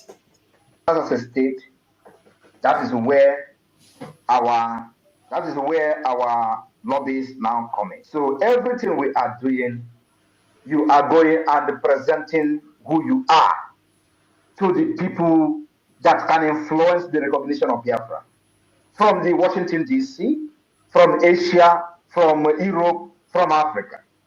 You will go and show who you are. The government you are representing has a map. The government you are representing has conducted self-referendum. There are evidences everywhere of how the self-referendum is being conducted. We have recorded over 50 million votes. You can't beat that. That is what we call outsmarting the terrorist state of Nigeria. And they were taking us for a joke. Today, they are no longer taking us for a joke anymore. They are calling ICC to one man, Simon Ekpa. And they tell you, oh, the time they were catching Mazin Africano, why didn't they make it public? Why would they make it public? Because they thought Mazin Africano is the only person that was talking genuinely. And once they capture him, Biafra is dead. And of course, they celebrated the kidnap of Mazin Africano in Abuja, including the one some people were kneeling down thanking God in Lagos. Oh, they came every now and then to grant national interview on national TV that Biafra is dead. Let them see how they will rise up again. As that was happening, Simon Ekpa was somewhere observing them. Ejiofor promised them he's in charge of IPO. Where is he today? He's gone. I want you to understand, mark my word now. Once Mazin Nnamdi Kanu is out, IPOB is gone, dissolved, completely dissolved. Mark my word. Every person today that is fighting me on the other side will be gone. I want you to mark this day. Mark this word I'm telling you now. Every one of them will be gone. As we are approaching the December declaration of Biafra, we will continue to push for the recognition of Biafra. At the same time, getting investors ready to invest in Biafra land. And when you hear them, when you see that they are everybody, I told you people that the propaganda is going to increase. Do not think that you have seen propaganda. No, you have not seen. Somebody like me, I am already cooked.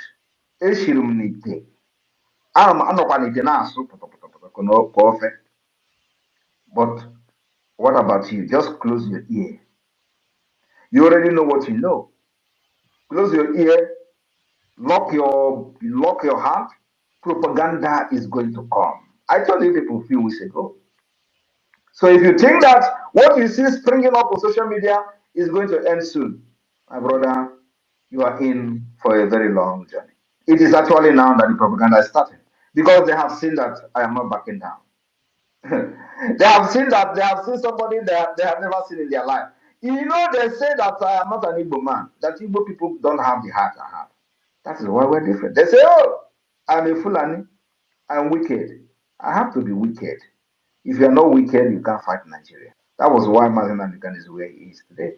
I learned from him, learned from other people that failed, and I'm here to end it. After I finish with Nigeria, believe me, the people that will be in the Nigeria side will never name their child Simon. Of course, they don't even have to name their Islamic state. They don't name their children Simon. But I'm just telling you that even those who love Nigeria because of corruption and they are Christians, they will never name their child Simon. That is what is going to happen. After I finish with them, I will be here. Biafra freedom will come from diaspora. I promised them for many years, since 2021, that I will bring the Biafra freedom from diaspora. I want you to look around yourself. Is it not coming from diaspora? They thought they have locked everywhere. If you go to Nigeria, they kill you. If you do, they will challenge you. Come to Nigeria, so we'll take you serious. Come to Nigeria. Because I will not come to Nigeria. If you want to die, go and put yourself on war. I will not come to Nigeria. I will be here to fight for my people, and I will be here and to free my people from Nigeria. When Queen Elizabeth was controlling you in Nigeria and doing amalgamation, was she there? Was she there? Queen Elizabeth, the same Lord Lugard, was she there? I will do like her. I will be here and free Biafra, and then I will come to unify Biafra people after Biafra has been recognized. I will be here to fight because freedom is not coming from Nigeria. Freedom is coming from abroad. Freedom is coming from the United Nations. Freedom is coming from Washington, D.C. Freedom is coming from the European Union. Freedom is not coming from Africa. Freedom is not coming from Nigeria. Freedom is not coming from Abuja. Freedom is coming from America. It's coming from Europe. You don't know that, know it. No matter how sad and bad it sounds. But that is the fact. So why should I go to Nigeria where freedom is not coming from here? Thank you very much. Okay. It is good that everybody is listening to this gospel. He mentioned all part of Nigeria, and he said, freedom is not coming from there. Then he reviewed the secret once again. Freedom is coming from America, and the freedom is coming from Europe. The lobbies, the Americans are making their move. Finland is Europe. Freedom is coming from America, and the freedom is coming from Europe. We will bring Biafra from diaspora through internet, the one we are doing now. We will deliver the message down to our people in order for them to know what to do, the game to play, because we will bring Biafra from diaspora, from America and from Europe, then all over the world. Biafrans, that is what he said in today's gospel. There. Thank you so much, Mazi. Hold on, just a moment, Jaja. Five vision. Mazi, you want to say something? Go ahead. Yes, it's like you're not hearing me. Let us round up, I beg. We are here for 4 hours now, please. So if anybody is just saying anything, know that is your closing remark, so we can rest. Tomorrow is fundraising, please. I don't know who want to go first. Jaja, is it you or Victor? Victor, can you hear me? Okay. Yes, sir. I can hear you, sir. Okay. I don't know. Okay, is Mazi there? Yeah, go on. We are hearing you. Just go on your submission. Okay. Thank you very much. Biafrans all over the world, greetings once again, our fathers and our mothers back home, especially those in the homeland. And this is a very, very touching and a very, very important broadcast, that message that we have all heard. And I believe that we all have heard and we have understood very, very well where the path we have chosen and the direction which we are heading to.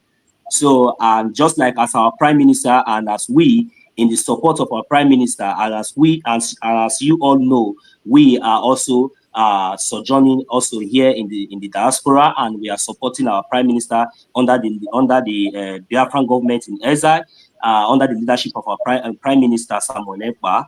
So now you will all understand one thing, that what we are bringing to Biafra land is exactly the kind of freedom that we possess, that we observe in our different places wherever we sojourn, especially in diaspora, in Europe or in America, all over the world.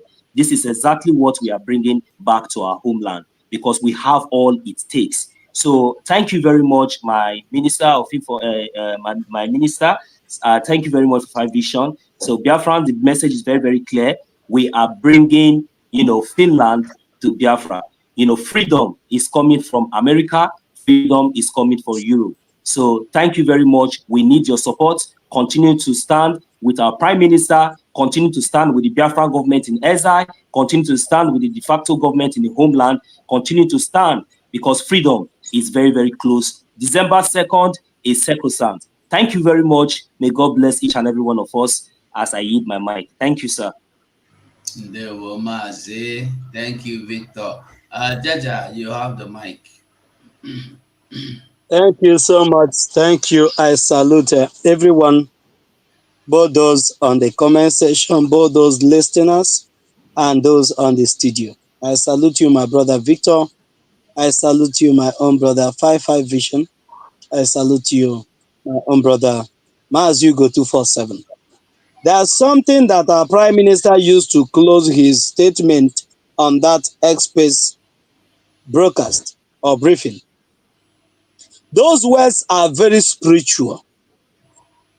Those words of our Prime Minister is very spiritual. That freedom is not anywhere in Lagos. Freedom is not anywhere in Onitsha. Freedom is not anywhere in Ebonyi, former Ebonyi state. Freedom is not anywhere in the African continent. That freedom is coming from US. Freedom is coming from Finland. Do you know why? Those that still find themselves in Africa, more especially in the contraption called Nigeria, is in a cage. They are still in the slave chain. And if you need help, you don't go to people that is in a slave chain to help you. If you need help, you don't go to people that are in the prison to help you out. You go to people that are free, that are walking freely, that are jumping and running to help you out. You don't go to those people that their movement are being restricted, their statements are being restricted, everything about them are being monitored and restricted. But those that are living in America are living in the land of the free. There's a song that they were always using in a Trump rally. I used that song yesterday for my broadcast, and the YouTube said it's a copyright, and they erased it from the listen. That song said that whenever he looked back, he saw the work that had been done for them by the past heroes. And when he walked his way from Houston down to the lake, that he saw the children of the United States walking around with this pride in their heart. That pride is not in their body. That pride is not on their head. But that pride is in their heart whenever they remember the work that the past heroes has done for them, whenever they remember them. These are the places where freedom is coming from. That's why Simon Ekpa can categorically tell you that is bringing Finland to Biafra, because he knows that Finland is the land of the free. The United States is the land of the free. But you cannot say that any state or any country in the continent of Africa you cannot boast and say that I'm bringing this country to Biafra, because what you'll be bringing is another additional chain on the one that we already have. Thank you so much, Biafrans, and may Elohim bless you all. Thank you so much. 555 Vision, you have the floor. And there were 24/7. We Your don't do name. them today, eh? This It's your one name is one in town, you know. 4 It's one in hours. town. That is the name I saw. 247. This is what Biafra need to get Biafra. Jaja, I greet you so much. Victor, may God bless you. May God bless you, lovers of freedom, in the comment section. Please do remember that if this hand watch this one watch this one, if you calculate it well, no one is giving favor more than. If you are not here, we will not be here. So we appreciate you so much. Remember that our PM said freedom is not coming from Africa because Fulanis control Africa. Then the chief of the lobby, Elias, said, when America joins, others follow. And the PM said, freedom is coming from America and the freedom is coming from Europe. Finland and the other part of Europe have joined Biafra. America have joined Biafra. And when America joins, others follow. Lovers of freedom, we greet you. This is 555 Vision, Biafran Gospel, and the Bible. And they were my big brother, 247, and all ministers, Aparawa, Vam Vam 34, and every other person, more especially our PM and our leader, Mazen Mandekan. We love you all. They won Omo Biafra, they won everybody. Special thanks to all of us. We have done marvelously well sitting here, speaking, and you sitting there listening. It's an honor. We have done good today. It's just 4 hours. And I am saying that God will help us to achieve our aim. May we not go out of this track. May we not look sides, but continue to remain focused to what we are doing. May we keep looking unto our Prime Minister, just like Moses lifted up the serpent. That is how our leader Mazen Nandekano have lifted up Simon Ekpa.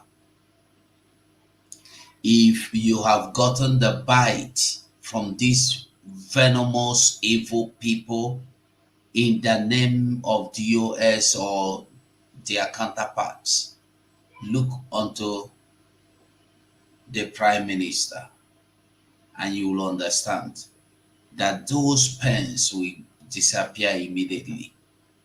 So I will say thank you so much to Maurice Fundraising.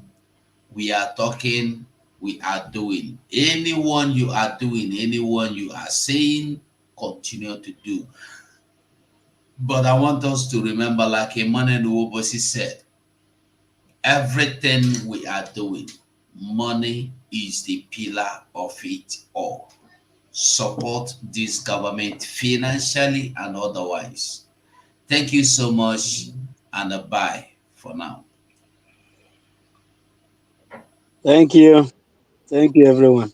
Okay, and there were Mazipolo. I'm going to play this R. Kelly, and or if you can delete it later, you edit and delete, or you can stop streaming because YouTube will ask you to remove it.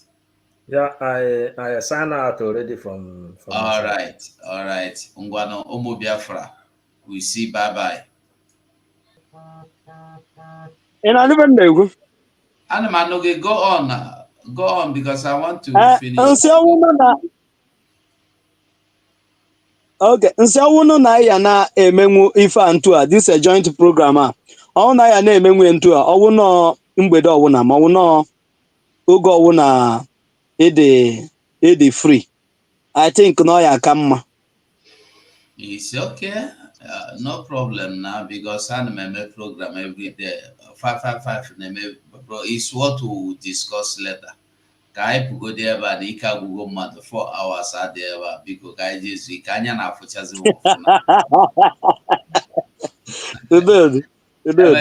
discuss that. Okay. Okay, bye. It's all right.